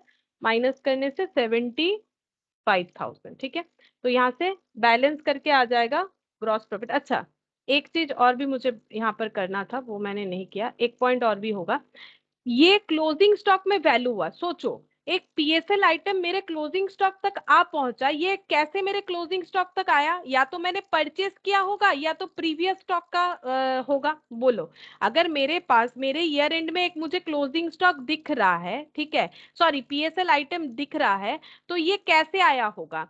या तो ये मेरे यहाँ पर इंक्लूडेड था कभी, या फिर मैंने करेंटली जो परचेस किया उसमें डिफेक्टिव खरीद लिया होगा। बोलो किस तरह से आ सकता है? ये दोनों में से कोई भी एक ऑप्शन हो सकता है ना।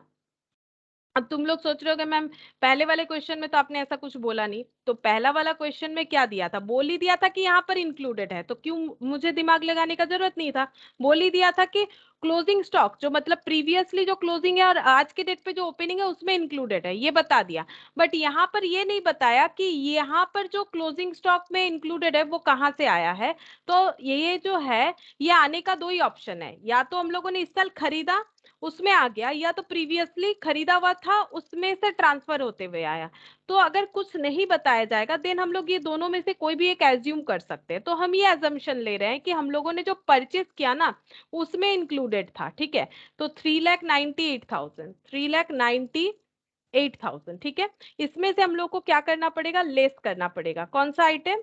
PSL item. तो यहाँ पर कितने में इंक्लूडेड हुआ होगा? जब परचेस किए थे तो ये पीएसएल आइटम कितने से परचेस किए थे ये बताओ, क्योंकि परचेस में तो परचेस कॉस्ट ही लेस करेंगे। जब परचेस किए थे तब इसको कितने से परचेस किए थे हम लोग? 0। 6,900, 6,900। तो इतने से कम कर देंगे तो कितना होता है? 3,91,100। ठीक है, अब देखो कंपेयर करके भी बता देते हैं। यहाँ पर हम लोगों ने वही चीज लेस किया था ना, ये देखो यहाँ पर हम लोगों ने क्या लेस किया था? 6,500 ही लेस किया था, जो ओरिजिनल कॉस्ट था। मतलब सॉरी, जो ओरिजिनल कॉस्ट था उस पे नहीं किया था यहाँ पर, इसलिए तो बताना था मुझे क्यों नहीं किया था, क्योंकि यहाँ पर हमें क्लोजिंग स्टॉक में इसका वैल्यू बता दिया था। तो यहाँ पर हमें क्लोजिंग स्टॉक में जो वैल्यू बताया उसका ट्रीटमेंट तो हम लोगों ने उसी तरह से किया है, लेकिन ये आया कहाँ से? वो इन्फॉर्मेशन हमें यहाँ से मिलेगा, या तो हमें ओपनिंग स्टॉक में इसको कैरी करके लाया होगा या तो फिर परचेज करके लाया है हम लोगों ने। ठीक है, तो अगर हम लोग परचेज मानेंगे तो परचेज से उसे लेस कर देंगे। ठीक है, और यहाँ पर देखो परचेज ही मानना पड़ेगा ना, क्योंकि वो खरीदा गया है। हमें ये नहीं बताया है कि अगर ये ओपनिंग स्टॉक में इसका वैल्यू कम, इसका ओरिजिनल कॉस्ट ही 6,900 बता रहा है, तो ओरिजिनल कॉस्ट तभी पता होगा ना जब हम लोगों ने परचेज किया है डायरेक्टली। ठीक है, तो ओपनिंग स्टॉक में भी हो सकता है, अगर इससे भी लेस करेंगे तो भी चलेगा, लेकिन यहाँ पर क्या हुआ था, यहाँ पर ये बता दिया था ये कभी प्रीवियसली खरीदा हुआ होगा, जिसको कितने से कम करके वैल्यू किया गया था वो बता दिया था, तो उसका ट्रीटमेंट यहाँ पर हो गया।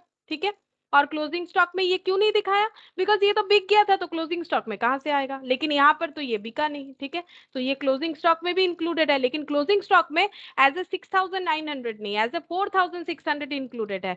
ये कैरी होते हुए इस तरह से आया और यहाँ पर इसका वैल्यू हम लोगों ने डाउन करके दिखाया, दोनों चीजों में डिफरेंस है। ठीक है, इसके पहले वाला क्वेश्चन यहां से गिवन था, इसके पहले वाला क्वेश्चन यहां से गिवन था, ये वाला क्वेश्चन में ये पोर्शन एडिशन, इसके पहले वाला क्वेश्चन में सिर्फ ये बोला गया था कि एक पीएसएल आइटम है जिसको हम लोगों ने इतना कम करके इतने से वैल्यू किया, तब हम लोगों ने जस्ट यहां से यहां तक का डिटेल्स जो है वो परफॉर्म किया था। अभी हमें ये वाला भी बताया कि ये कैसे आया। ठीक है, तो ये कहीं ना कहीं से तो आया होगा, या तो परचेज करके आया होगा या प्रीवियसली खरीदा हुआ था उससे आ गया होगा। ठीक है, अच्छा अब यहाँ पर टू ग्रॉस प्रॉफिट, ये टोटल हो गया 5,62,000,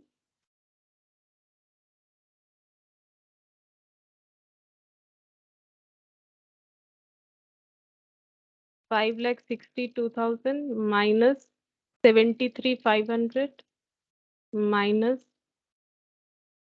3,39,11 97,400, ये हो गया हम लोगों का ग्रॉस प्रॉफिट। ठीक है, इस साल का। अब ग्रॉस प्रॉफिट से सिर्फ काम नहीं होगा, हमें जीपी रेशियो निकालना पड़ेगा। अब हम लोग जीपी रेशियो निकालेंगे, gross profit ratio 97,400 divided by sale कितने का हुआ था, 4,87,000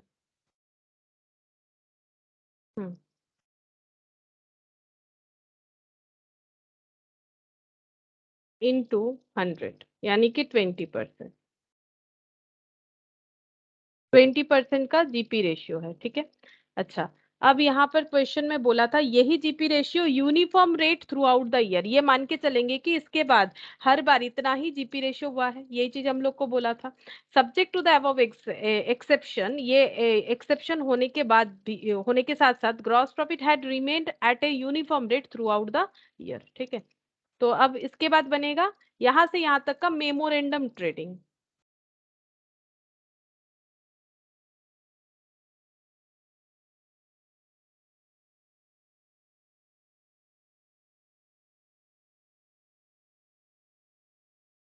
फ्रॉम 1/1/2002 से लेके 1/1/2002 से लेके 1/4/2002 तक का।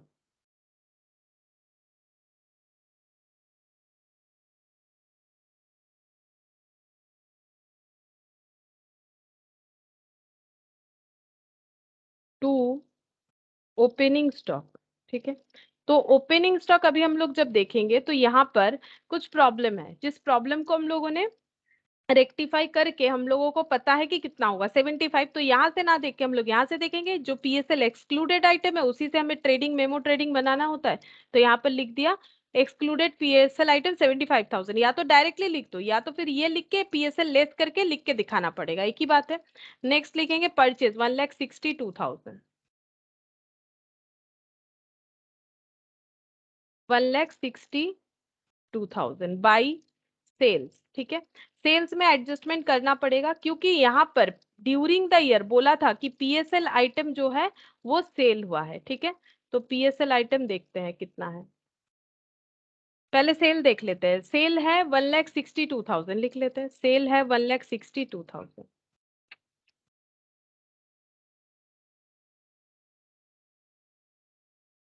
अच्छा अब यहाँ पर देखो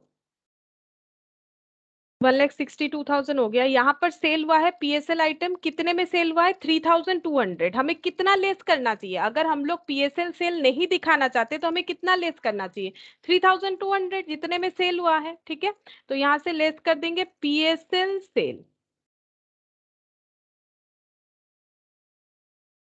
अच्छा तो यहाँ पर हो गया माइनस करने पे,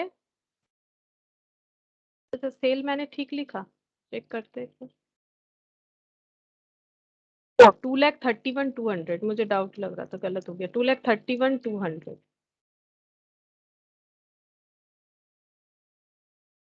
2,31,200 है। मैंने गलत अमाउंट लिख दिया है क्या? हाँ यही है, मैंने ये परचेज देख के लिख दिया।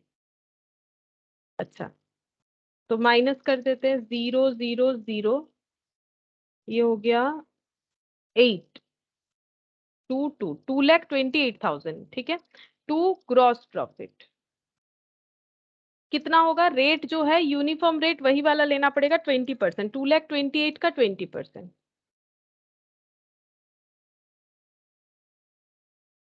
45,600, ठीक है, 45,600। अब यहाँ से हम लोग कैलकुलेट करेंगे क्लोजिंग स्टॉक। 45,600 प्लस ये हो जा रहा है 7, 2,37,000, 2,82,600, 2,82,600 माइनस 2,28,000, 54,600, ठीक है। ये हो गया क्लोजिंग स्टॉक 54,600। और ये पूरा का पूरा नॉर्मल स्टॉक है, इसमें कुछ भी एबनॉर्मल यानी कि पीएसएल इंक्लूडेड नहीं है। क्यों नहीं है?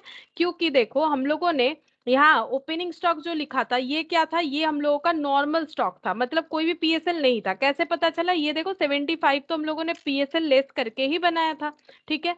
अच्छा, उसके बाद यहाँ पर ये जो परचेज हुआ यहाँ पर किसी तरह का इस साल में एबनॉर्मल आइटम नहीं खरीदा गया था, ये भी नॉर्मल स्टॉक है। तो जो सेल हुआ उसमें से एबनॉर्मल स्टॉक का सेल हम लोगों ने हटा दिया, तो जो ये सेल हुआ है और जिससे ये प्रॉफिट हुआ है ये पूरा का पूरा नॉर्मल स्टॉक का सेल बता रहा है। तो अगर हम लोग सेल से प्रॉफिट लेस कर देते हैं तो हमें क्या मिल जाता है? कॉस्ट ऑफ सेल्स, जो हम लोगों ने बेचा उसका कॉस्ट, ठीक है। तो हम लोगों के पास टोटल स्टॉक कितना था? गुड स्टॉक हम लोगों के पास था यहाँ पर, ये 5 + 2 7, ये 2,37,000, ठीक है।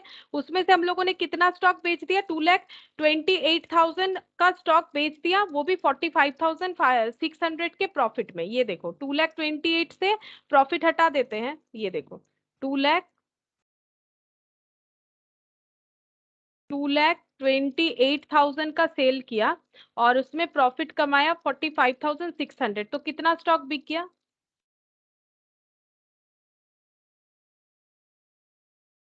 1,82,400। तभी तो ये माइनस कर दो, तभी तो हम लोग को स्टॉक ये वाला मिलेगा, ठीक है। तो इसका मतलब सारा का सारा नॉर्मल स्टॉक है, नॉर्मल सेल है, नॉर्मल प्रॉफिट है, तो ये क्लोजिंग स्टॉक भी नॉर्मल वाला है, इसमें कोई एबनॉर्मल आइटम इंक्लूडेड है ही नहीं, ठीक है। वही चीज बताने के लिए मैंने बोला कि ये मेरा पूरा का पूरा नॉर्मल स्टॉक है, ठीक है। अब यहाँ पर हम लोगों को चेक करना है कि एक्चुअली हम लोग का लॉस कितना हुआ है। अब नेक्स्ट स्टेप हो जाता है calculation of total loss.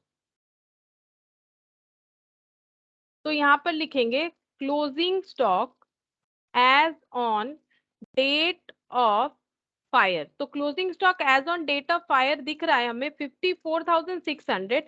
But एक चीज सोचो, ये क्या है? ये नॉर्मल स्टॉक है, ठीक है।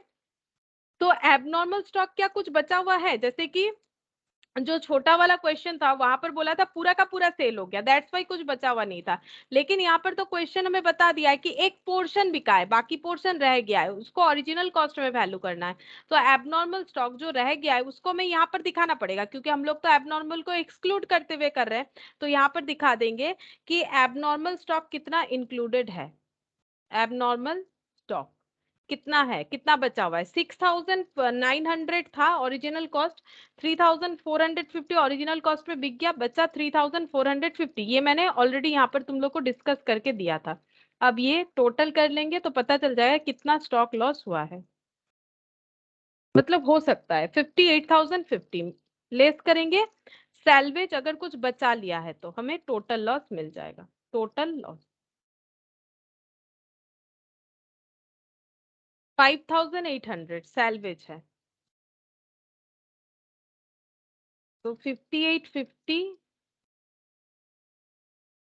माइनस 5,800, 52 to 50, ये हो गया सैल्वेज। ठीक है, अब हम लोग को क्लेम कैलकुलेट करना है, तो क्लेम इक्वल टू क्या हो जाएगा, 52,250 का स्टॉक में टोटल लॉस हुआ है, आउट ऑफ ये स्टॉक 58,050 का। ठीक है, तो पॉलिसी वैल्यू है 50,000 का, तो हमें कितना क्लेम मिल जाएगा, तो 52,250 इंटू 50,000 डिवाइडेड बाय 58,050, 45,004.30, तो हम लोग लिख देते हैं 45,004, इतना क्लेम हम लोगों को मिल जाएगा।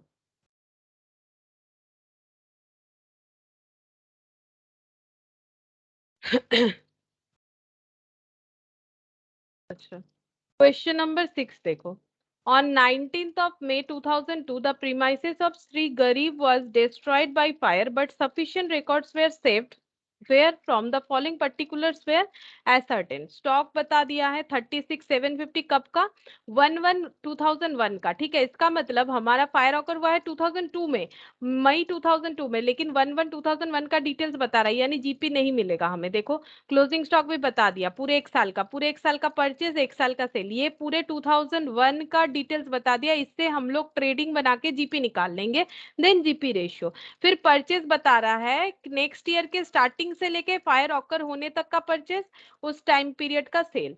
इन valuing the stock for balance sheet as at 31 दिसंबर 2001, मतलब यहाँ पर जब हम लोगों ने क्लोजिंग स्टॉक का वैल्यू किया, 1150 had been written up on a certain stock which was a poor selling line having the cost of 3450। बोल रहा है कि इस डेट पे जब हम लोगों ने वैल्यू किया, तो हम लोगों एक स्टॉक का वैल्यू 1150 कम करके दिखाया, जो पोर सेलिंग लाइन आइटम था। ठीक है, जिसका ओरिजिनल कॉस्ट था 3450। ठीक है, सेम क्वेश्चन है अभी जैसे हम लोगों ने किया, a portion of this goods were sale on in March 2002, next year भी क्या, एट अ लॉस ऑफ 125 ऑन ओरिजिनल कॉस्ट। ठीक है, on original cost of 1725। Same question है, सिर्फ जो है डेटा अलग दे दिया है, डेटा अलग दे दिया है, 6900 के बदले यहाँ पर डेटा कुछ और दे दिया है। The remainder of the stock was now estimated to be worth the original cost. Same question, subject to the above exception, gross profit has remained at a uniform rate throughout the stock salvage 2,900. So the amount of claim and memorandum trading account to be prepared for the period from 1/1/2002 से लेके 19th of May 2002 for normal and abnormal item। ठीक है,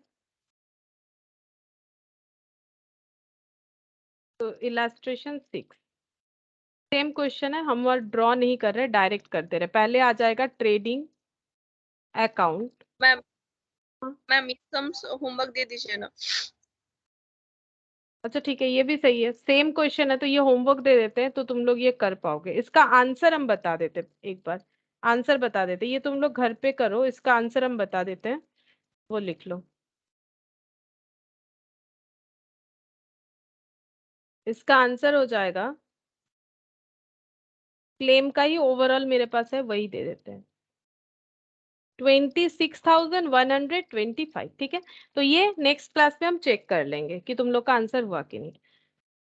चलो next देखते हैं, same question अभी नहीं करे तो भी ठीक है। चलो इलास्ट्रेशन 7 देखो, यहाँ पर क्या बोला है, illustration 7, on 30th March 2002 fire occurred in the premises of messrs Suraj brothers, the concern had taken an insurance policy 60,000 का इनका पॉलिसी लिया हुआ था, which was subject to the average clause. मतलब एवरेज क्लॉज इस पे अप्लाई होगा, प्रोपोर्शनेट एवरेज क्लॉज तभी अप्लाई होता है जब पार्शियल डिस्ट्रॉय होता है। From the books of accounts the following particulars are available relating to the period 1st of Jan से लेके 30th March तक का, मतलब जिस पीरियड में जो है एक्सीडेंट ऑकर्ड हुआ, अफेक्टेड पीरियड का डिटेल्स दे रखा है। ठीक है, अच्छा अब यहाँ पर क्या दिया है देखो, stock as per balance sheet 95,600। ठीक है, ये क्या हो गया, ये हो गया हम लोगों का opening stock. Purchase including purchase of machinery 30,000। क्या मशीन इंक्लूड होना चाहिए परचेज पे, मुझे ये बता दो, क्या मशीन इंक्लूड होना चाहिए परचेज पे? वो तो फिक्स्ड एसेट है, फिक्स्ड एसेट तो नहीं इंक्लूड होगा, एक्सक्लूड करना पड़ेगा ना। अच्छा, तो ये 1,70,000 से ये एक्सक्लूड कर देंगे। वेजेस बोला है 3,000, मशीन इंस्टॉलेशन का यहाँ पर इंक्लूडेड है, क्या ये दिखाना चाहिए? 50,000 का जो वेजेस में 3,000 मशीन इंक्लूडेड है, क्या हम लोगों को ये दिखाना चाहिए मशीन का इंस्टॉलेशन का? No ma'am. ये भी एक्सक्लूड हो जाएगा, ठीक है, ये एक्सक्लूड हो जाएगा क्योंकि वो तो मशीन के कॉस्ट के साथ ऐड होना चाहिए, ठीक है, यहाँ पर तो नहीं आएगा, वो मशीन के कॉस्ट के साथ ऐड होना चाहिए था, ये गलत हुआ है। ये दोनों चीज कहाँ जाता है, ये बैलेंस शीट में जाएगा, ये जो 30,000 का मशीन खरीदा है हम लोगों ने, ये बैलेंस शीट में रिफ्लेक्ट होगा, प्लस इसके साथ ये इंस्टॉलेशन का भी आ जाएगा, बाकी हमें बैलेंस शीट तो बनाना है नहीं, तो ये एक्सक्लूड कर देंगे। सेल्स बोल रहा है including goods sold on approval basis amounting to 49,500। Approval basis का क्या होता है, अप्रूवल बेसिस में हम लोग कस्टमर को सेल करने के मतलब प्रोडक्ट जो है वो दे देते हैं ऐसे ही, ठीक है, ऐसे ही दे देते हैं, इन द सेंस उनको ऑफर करते हैं। अगर देखो ऑनलाइन में आज के डेट पे जो होता है ना, सारा अप्रूवल बेसिस पे होता है, जैसे डेट दिया हुआ रहता है ना, 15 दिन के अंदर रिटर्न कर दीजिए, मतलब अप्रूवल बेसिस पे हो गया, हमें प्रोडक्ट दे दिया गया, हम लोग पेमेंट कर दिए, हम लोग चाहे तो 15 दिन में रिटर्न कर सकते हैं, ऑब्वियसली कुछ कंडीशन होता है, ऐसा नहीं है कि हम लोग प्रोडक्ट को खराब करके, मान लो कुछ ड्रेस वगैरह लिए उसको फाड़ फूड़ के दे दिए, वैसे नहीं चलेगा, ठीक है, अनयूज्ड होना चाहिए, टैग वैग सही रहना चाहिए, और अगर हमें पसंद नहीं आया फॉर कोई भी रीजन हो, ठीक है, एनी रीजन, हम लोग उसे रिटर्न कर सकते हैं, लेकिन कंडीशन फुलफिल होना चाहिए, ठीक है, वो किसी भी तरह से मतलब जो है डैमेज नहीं लेंगे वो लोग।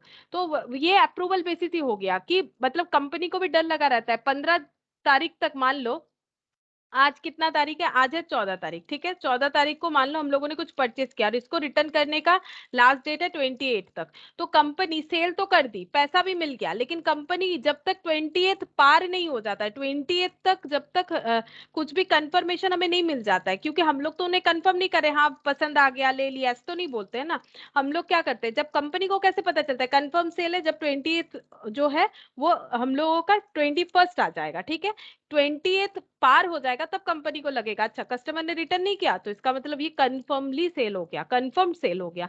अदरवाइज हो सकता है कि इस पीरियड में रिटर्न का पॉलिसी है तो रिटर्न कर दे, मतलब अप्रूवल बेसिस का मतलब आपको पसंद आए तो रखो, नहीं आए तो मत रखो, ठीक है, ये ऑनलाइन वाला कंसेप्ट हो गया। और ऑफलाइन में क्या होता है, जैसे मान लो किसी शॉप में हम लोग गए, वहां पर अगर मान लो कि पहले से ही हमारा वहां पर आना जाना है, पुराना दुकान है, तो वहां पर गए तो हमें कुछ ऑफर कर सकते हैं, मान लो हम लोग कुछ एक ब्रांड का बिस्किट खाते हैं या फिर शैम्पू यूज करते हैं या कुछ भी, ठीक है, तो वो बोल सकते हैं आप ये वाला यूज करके देखिए, ये भी अच्छा है, अच्छा लगे तो पैसा दीजिएगा, नहीं लगे तो वापस कर दीजिएगा। लेकिन ऑनलाइन में क्या होता है, नॉर्मली पैसा ले लेते हैं और जब हम लोग रिटर्न करते हैं पैसा रिटर्न हो जाता है, दो तरीके से ही हो सकता है, लेकिन ऑनलाइन में ऐसा नहीं होता है कि हमें फ्री में दे दिया, नॉर्मली सारे प्रोडक्ट पे पैसा देना पड़ता है।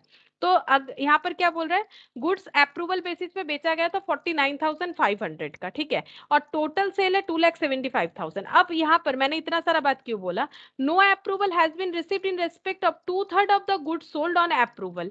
एक्चुअली अप्रूवल का एक लास्ट डेट होता है, जैसे कि मैंने बोला ना कि 28 तक हम लोग अगर कुछ नहीं बताते हैं तो मान लो कि सेल हो गया, कंपनी मान लेगी चलो सेल हो गया, 21 आ गया, कस्टमर ने कुछ नहीं बोला मतलब सेल हो गया।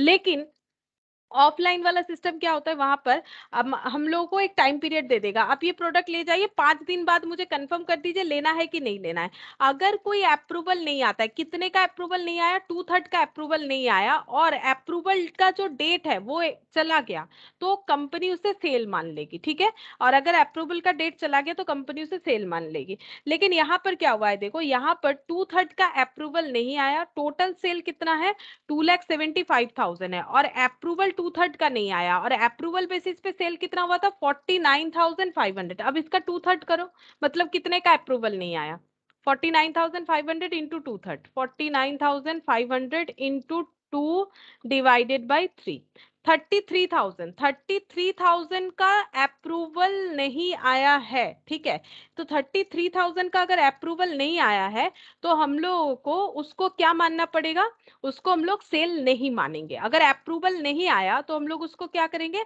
सेल नहीं मान सकते। 2,75,000 का टोटल सेल है, उसमें से अनअप्रूव्ड सेल है 33,000, अभी तक अप्रूवल नहीं आया, इसको हम लोग सेल नहीं मानेंगे। क्यों, क्योंकि इस पे हम लोग प्रॉफिट अर्न कर सकते हैं कि नहीं कर सकते, इस पे क्वेश्चन मार्क है, क्योंकि अप्रूवल ही नहीं आया अभी तक, तो कैसे पता चलेगा कि ये सेल है कि नहीं है। तो हम लोग उतने से सेल को कम करेंगे ताकि हम लोग का जो जीपी है वो सही दिखे, ठीक है, तो एक तो ये पॉइंट होगा, हम लोग को इसे लेस करना पड़ेगा। तो अगर 33,000 का अप्रूवल नहीं आया तो हमें क्या करना है, इस स्टॉक को क्लोजिंग स्टॉक दिखाना है। ये हम बता रहे सेल्स ऑन अप्रूवल बेसिस का जो सिस्टम होता है वो कैसे होता है। पहले सेल हो गया, सेल होने पे इसे नॉर्मल सेल ही ट्रीट किया जाता है, ठीक है। जैसे ये हो जाता है debtor to sale, normal sale treat किया जाता है। मान लो क्रेडिट में हुआ था, अगर ऑफलाइन है तो डेटर टू सेल, ठीक है, सेल कर दिए। अब क्योंकि अप्रूवल बेसिस है तो पूरा पूरी पक्का नहीं है कि ये बिकेगा कि नहीं बिकेगा। तो अगर अप्रूवल का डेट अभी तक नहीं आया और बाई चांस किसी वजह से हम लोगों को सोचना पड़ रहा है कि इसे अप्रूवल माने या नहीं माने, एक्चुअली क्या हुआ, फायर ऑकर हो गया ना मिडिल में। अब अप्रूवल का डेट आएगा तभी तो कस्टमर मुझे कुछ बताएगा। तो अभी तक मुझे कोई अप्रूवल नहीं मिला है, हो सकता है अप्रूवल का डेट नहीं आया है, तो हम कंफर्म क्या करें, मुझे तो नहीं समझ में आ रहा है सेल हुआ है कि नहीं हुआ है। अगर ऐसा कंडीशन होता है देन हमें क्या करना चाहिए, देन हम लोग इस सेल को रिवर्स कर देंगे, इस सेल को रिवर्स कर देंगे, सेल टू डेटर करके इस सेल को रिवर्स कर देंगे। तो मेरा एक स्टॉक है जो हम सेल दिखाए थे, अभी हम बोल रहे हैं सेल नहीं है, तो वो मेरा क्या हो जाएगा, वो मेरा क्लोजिंग स्टॉक हो जाएगा, ठीक है। तो क्लोजिंग स्टॉक हमेशा कॉस्ट में दिखाया जाता है, 33,000 इज द सेल वैल्यू। इसको हमें कॉस्ट में ट्रांसफर करना पड़ेगा, कैसे करेंगे, उससे प्रॉफिट डिडक्ट कर देंगे, ये रहा प्रॉफिट का पोर्शन। तो हमें पता चल जाएगा कि कितना स्टॉक का वैल्यू है जो कि हम लोगों का सेल नहीं हुआ, ठीक है। फिर उसका ट्रीटमेंट इंश्योरेंस क्लेम में क्या होगा वो भी हम बताएंगे। ये तो मैंने बता दिया कि जो सेल ऑन अप्रूवल बेसिस है वो कैसे होता है, ठीक है। अब क्या हो गया, देखो the average rate of gross profit बता रहा है कितना, 20% of sale, the value of salvage goods was 12,300। हमें ये पूरा क्लेम का कैलकुलेशन करके बताना है, ठीक है। तो यहाँ पर क्या बनेगा, मेमोरेंडम, जीपी तो दिया हुआ है तो हम लोग मेमोरेंडम ट्रेडिंग बनाएंगे। इलास्ट्रेशन ये वाला है 7, मेमो ट्रेडिंग फॉर 1/1/2002 से लेके 30 मार्च 2002 तक का।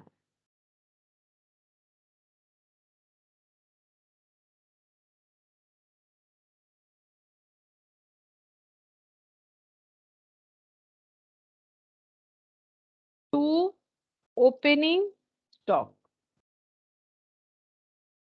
कितना है, ओपनिंग स्टॉक ये देखो, stock as per balance sheet on 31 of December मतलब 1/1/2002, 31 दिसंबर 2001 है, 95,600।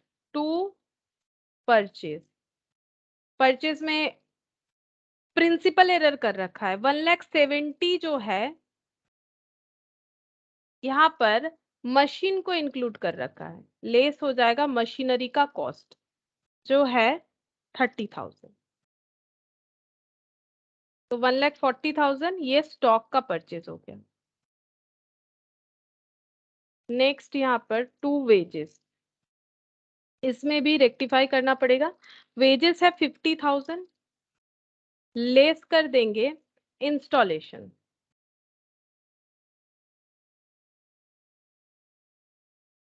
3,000,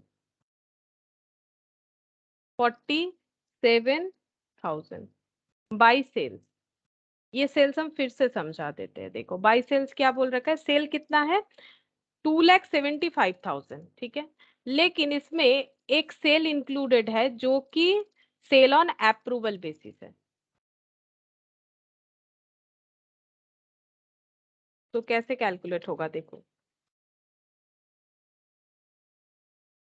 यहाँ पर हम लोग एक नोट बना लेते, वर्किंग नोट, ठीक है। यहाँ पर रूल्स ये है कि अगर हमें अप्रूवल नहीं मिला और अप्रूवल का लास्ट डेट अभी तक नहीं आया है और बाय चांस हमें ये डिसाइड करना है कि हम लोग फिर क्या करें उस स्टॉक का, ये देखो सेल ऑन अप्रूवल बेसिस पे भी होता है। जैसे मान लो किसी का ईयर एंड होता है 31 मार्च को, ठीक है, ये 31 मार्च मान लो ईयर एंड होगा 31 मार्च 2002 को, और हम लोगों ने कस्टमर को अप्रूवल बेसिस पे बेचा था। कब बेचा था, हम लोगों ने उसको बेचा था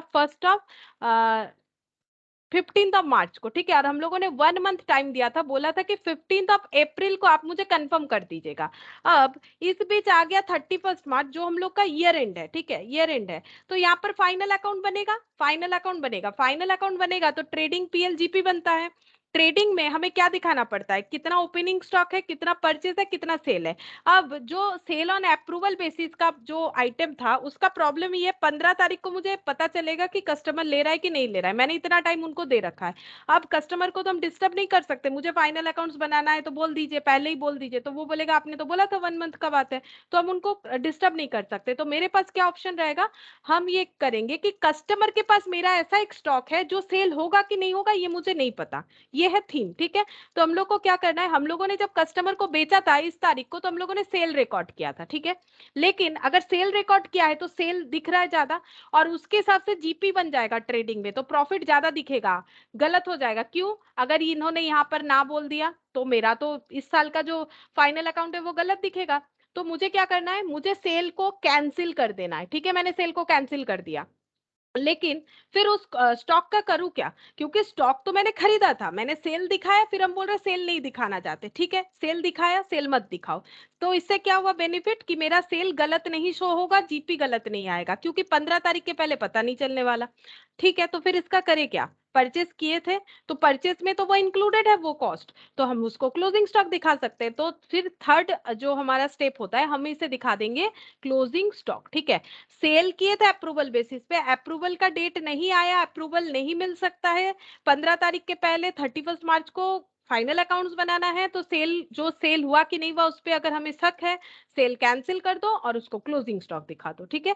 ये पैटर्न हम लोग यहाँ पर भी फॉलो करेंगे। तब यहाँ पर देखो बोल रहा है कि 2/3 का अभी तक हमें नहीं पता कि सेल होगा कि नहीं होगा, अप्रूवल नहीं आया, तो इसका हम लोग क्या करेंगे, देखो सिंस हम लिखवा देते हैं ताकि जब भी तुम लोग इस क्वेश्चन को रीड करो समझ पाओगे कि कैसे होगा जब भी इस क्वेश्चन को देखोगे। Since no approval for sale has been received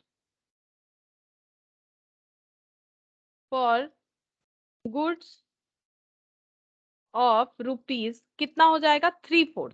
3/4 किसका, अप्रूवल बेसिस पे कितना सेल हुआ है, पूरा का पूरा अप्रूवल बेसिस नहीं है, 49,500, तो 49,500 का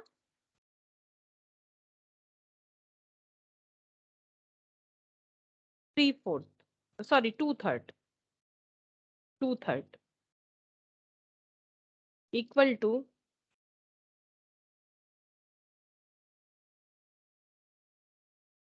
33,000। 33,000 का कोई अप्रूवल नहीं मिला है, हेंस these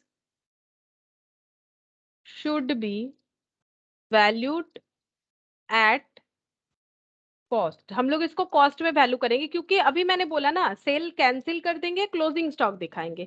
तो क्यों अभी करना पड़ रहा है, अभी तो फाइनल अकाउंट्स बनने नहीं वाला था, बट इनका प्रॉब्लम क्या हो गया, इनको यहीं पर फाइनल अकाउंट्स बनाना पड़ रहा है, मतलब शॉर्टकट बनाना पड़ रहा है, क्योंकि इनका फायर ऑकर हुआ है। फाइनल अकाउंट्स तो बनने वाला था, देरी है, अभी वो प्रॉब्लम तो अराइज नहीं हुआ, लेकिन इस बीच में एक एक्सीडेंटली फायर ऑकर्ड हो गया। तो फाइनल अकाउंट्स के तरह ही तो हमें एक रफली मेमोरेंडम ट्रेडिंग बनाना है, तो हमें क्लोजिंग स्टॉक पता करना पड़ेगा। तो ठीक है, इसे हम लोग कॉस्ट में वैल्यू करेंगे, तो इसका कॉस्ट कितना हो जाएगा, 33,000 जो है ये सेल वैल्यू है। सेल से अगर प्रॉफिट लेस कर देंगे तो हमें मिल जाएगा कॉस्ट। प्रॉफिट कितना है, 20% जो है प्रॉफिट कमा लेते हैं ये लोग, तो 20% लेस कर दिया, कॉस्ट वैल्यू कितना हो जाएगा 33,000 का 20%, 6,600।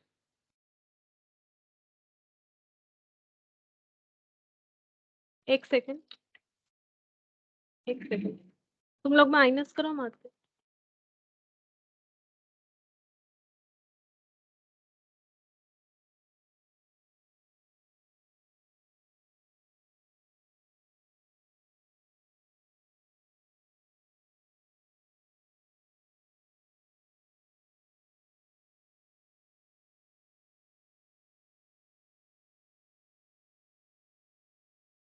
अच्छा हाँ, तो 33,000 माइनस 6,600, 33,000 माइनस 6,600, तो ये हो गया 26,400। ठीक है, मतलब जिसका मुझे अप्रूवल नहीं मिला, देखो इसका मतलब ये स्पेसिफिकली बोल रहा है कि इतने का अप्रूवल नहीं मिला 2/3 का, तो बाकी का अप्रूवल मिल गया। जो अप्रूवल मिल गया वो तो सेल हो गया है।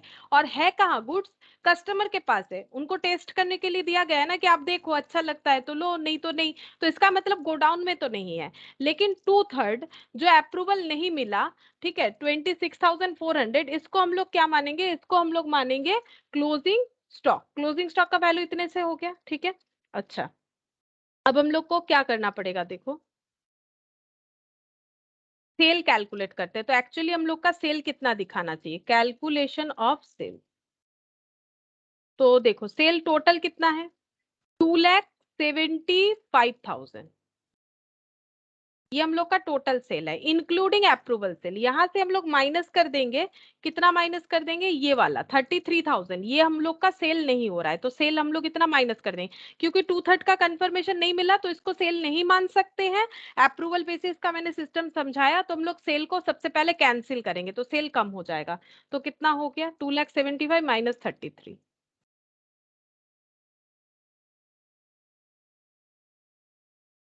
2,42,000। तो हम लोग को सेल कितना दिखाना है? 2,42,000 हम लोग सेल दिखा पाएंगे। ठीक है, तो ये हम लोग का सेल वैल्यू हो गया। वर्किंग नोट 1 कर देते हैं और इसको आउटर में दिखा देते हैं। 2,42,000 का हम लोगों का सेल हो रहा है, क्योंकि 30,000 का कोई कंफर्मेशन नहीं है, बाकी सेल हो गया। अब यहाँ पर लिखेंगे by closing stock.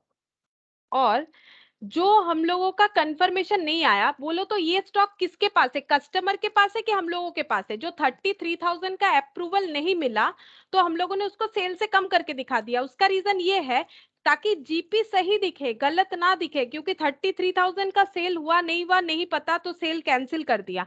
Cell cancel कर दिया तो वो क्लोजिंग स्टॉक दिखेगा, उसका वैल्यू भी मैंने करवा दिया। लेकिन मुझे ये बोलो, ये क्लोजिंग स्टॉक किसके पास है? कस्टमर के पास है कि जिसने सेल किया उसके पास है? कस्टमर के पास है। कस्टमर के पास है, तो इसको हम लोग अलग से लिखेंगे। ठीक है, इसको हम लोग अलग से लिखेंगे।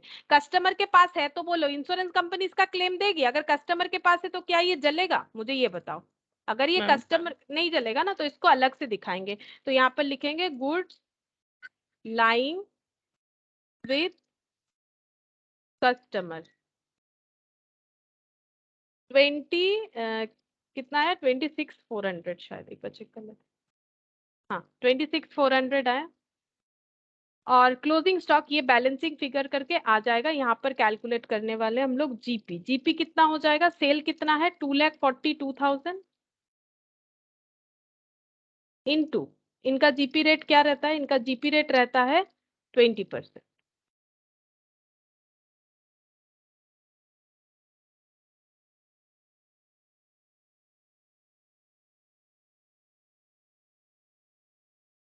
48,400। ठीक है, 48,400। ऐसे करने पे हमारा सारा प्रॉब्लम सॉल्व हो गया। सेल भी हम लोगों ने सही दिखा दिया। क्लोजिंग स्टॉक ये निकालेंगे, ये जल सकता है, ये नहीं जलेगा, ये कस्टमर के पास है, ये जल ही नहीं सकता है। 95,600 1,40,000 कितना हो जाएगा? 48,400 95,600 1,40,000 और 47,000 वेजेस वाला जो था 2,82,600। ठीक है, 95 से नहीं ज्यादा आना चाहिए, 95,600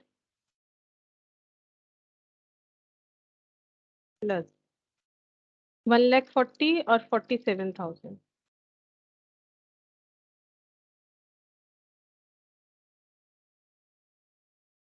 48,400 3,31,000। ठीक है, शायद कुछ गलत हुआ था। 3,31,000, 3,31,000 माइनस 2,42 26,400।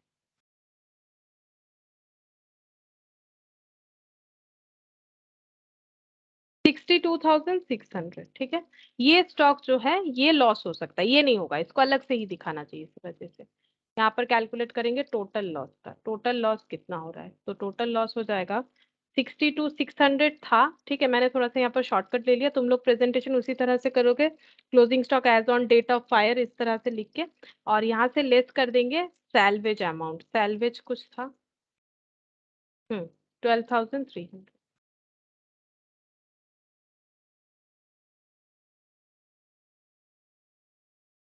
5,300, 50,300 ये हो गया टोटल लॉस क्लेम।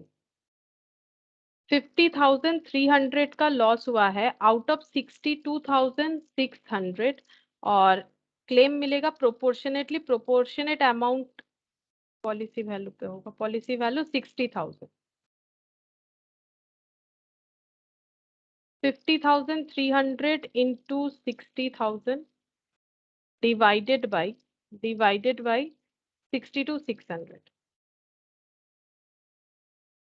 48,210, 48,210 अप्रोक्स, ठीक है, अप्रोक्स हो रहा है। 210.8 है, इसको 1 भी कर सकते हो तो भी चलेगा, मैंने अप्रोक्स लिखवा दिया, ठीक है। तो ये हो गया आंसर इस तरह से। अच्छा, ये नेक्स्ट इलस्ट्रेशन 8 जो है ना वो लॉस ऑफ प्रॉफिट पे आ जाएगा, तो ये पीडीएफ हम शेयर करेंगे, जिसमें एक तो होमवर्क मैंने बता रखा है, और हम लोगों ने जो भी टॉपिक आज कवर किया that is loss of stock, उस पे हम लोग क्या क्या क्वेश्चन और भी कर सकते हैं वो भी हम दिखा देते हैं। ये देखो यहाँ पर क्वेश्चन नंबर 1 कर पाओगे, ये पीडीएफ हम शेयर कर देंगे। क्वेश्चन नंबर 1, क्वेश्चन नंबर 2, ठीक है। Question number 1, question number 2,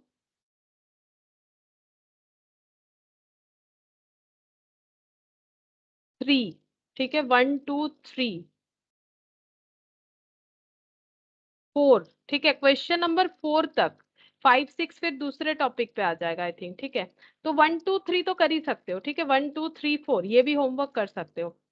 question number 1 2 3 4 मतलब कैसे समझोगे, कौन सा वाला पीडीएफ शेयर करने पे यहाँ पर लिखा हुआ रहेगा प्रैक्टिकल क्वेश्चन, ये देखो। अच्छा वो लिखा हुआ नहीं है, कोई बात नहीं, नीचे मिल जाएगा तुम लोग को क्वेश्चन 1, ठीक है। तो ये होमवर्क कर सकते हो 1 2 3 4, और ये वाला मैंने होमवर्क दिया विद आंसर के साथ, ये तुम लोग सॉल्व करोगे तो हम आंसर बता देंगे, ठीक है। और नहीं होगा तो क्लास में डिस्कस कर देंगे, ठीक है। फिर आज इतना ही करते हैं।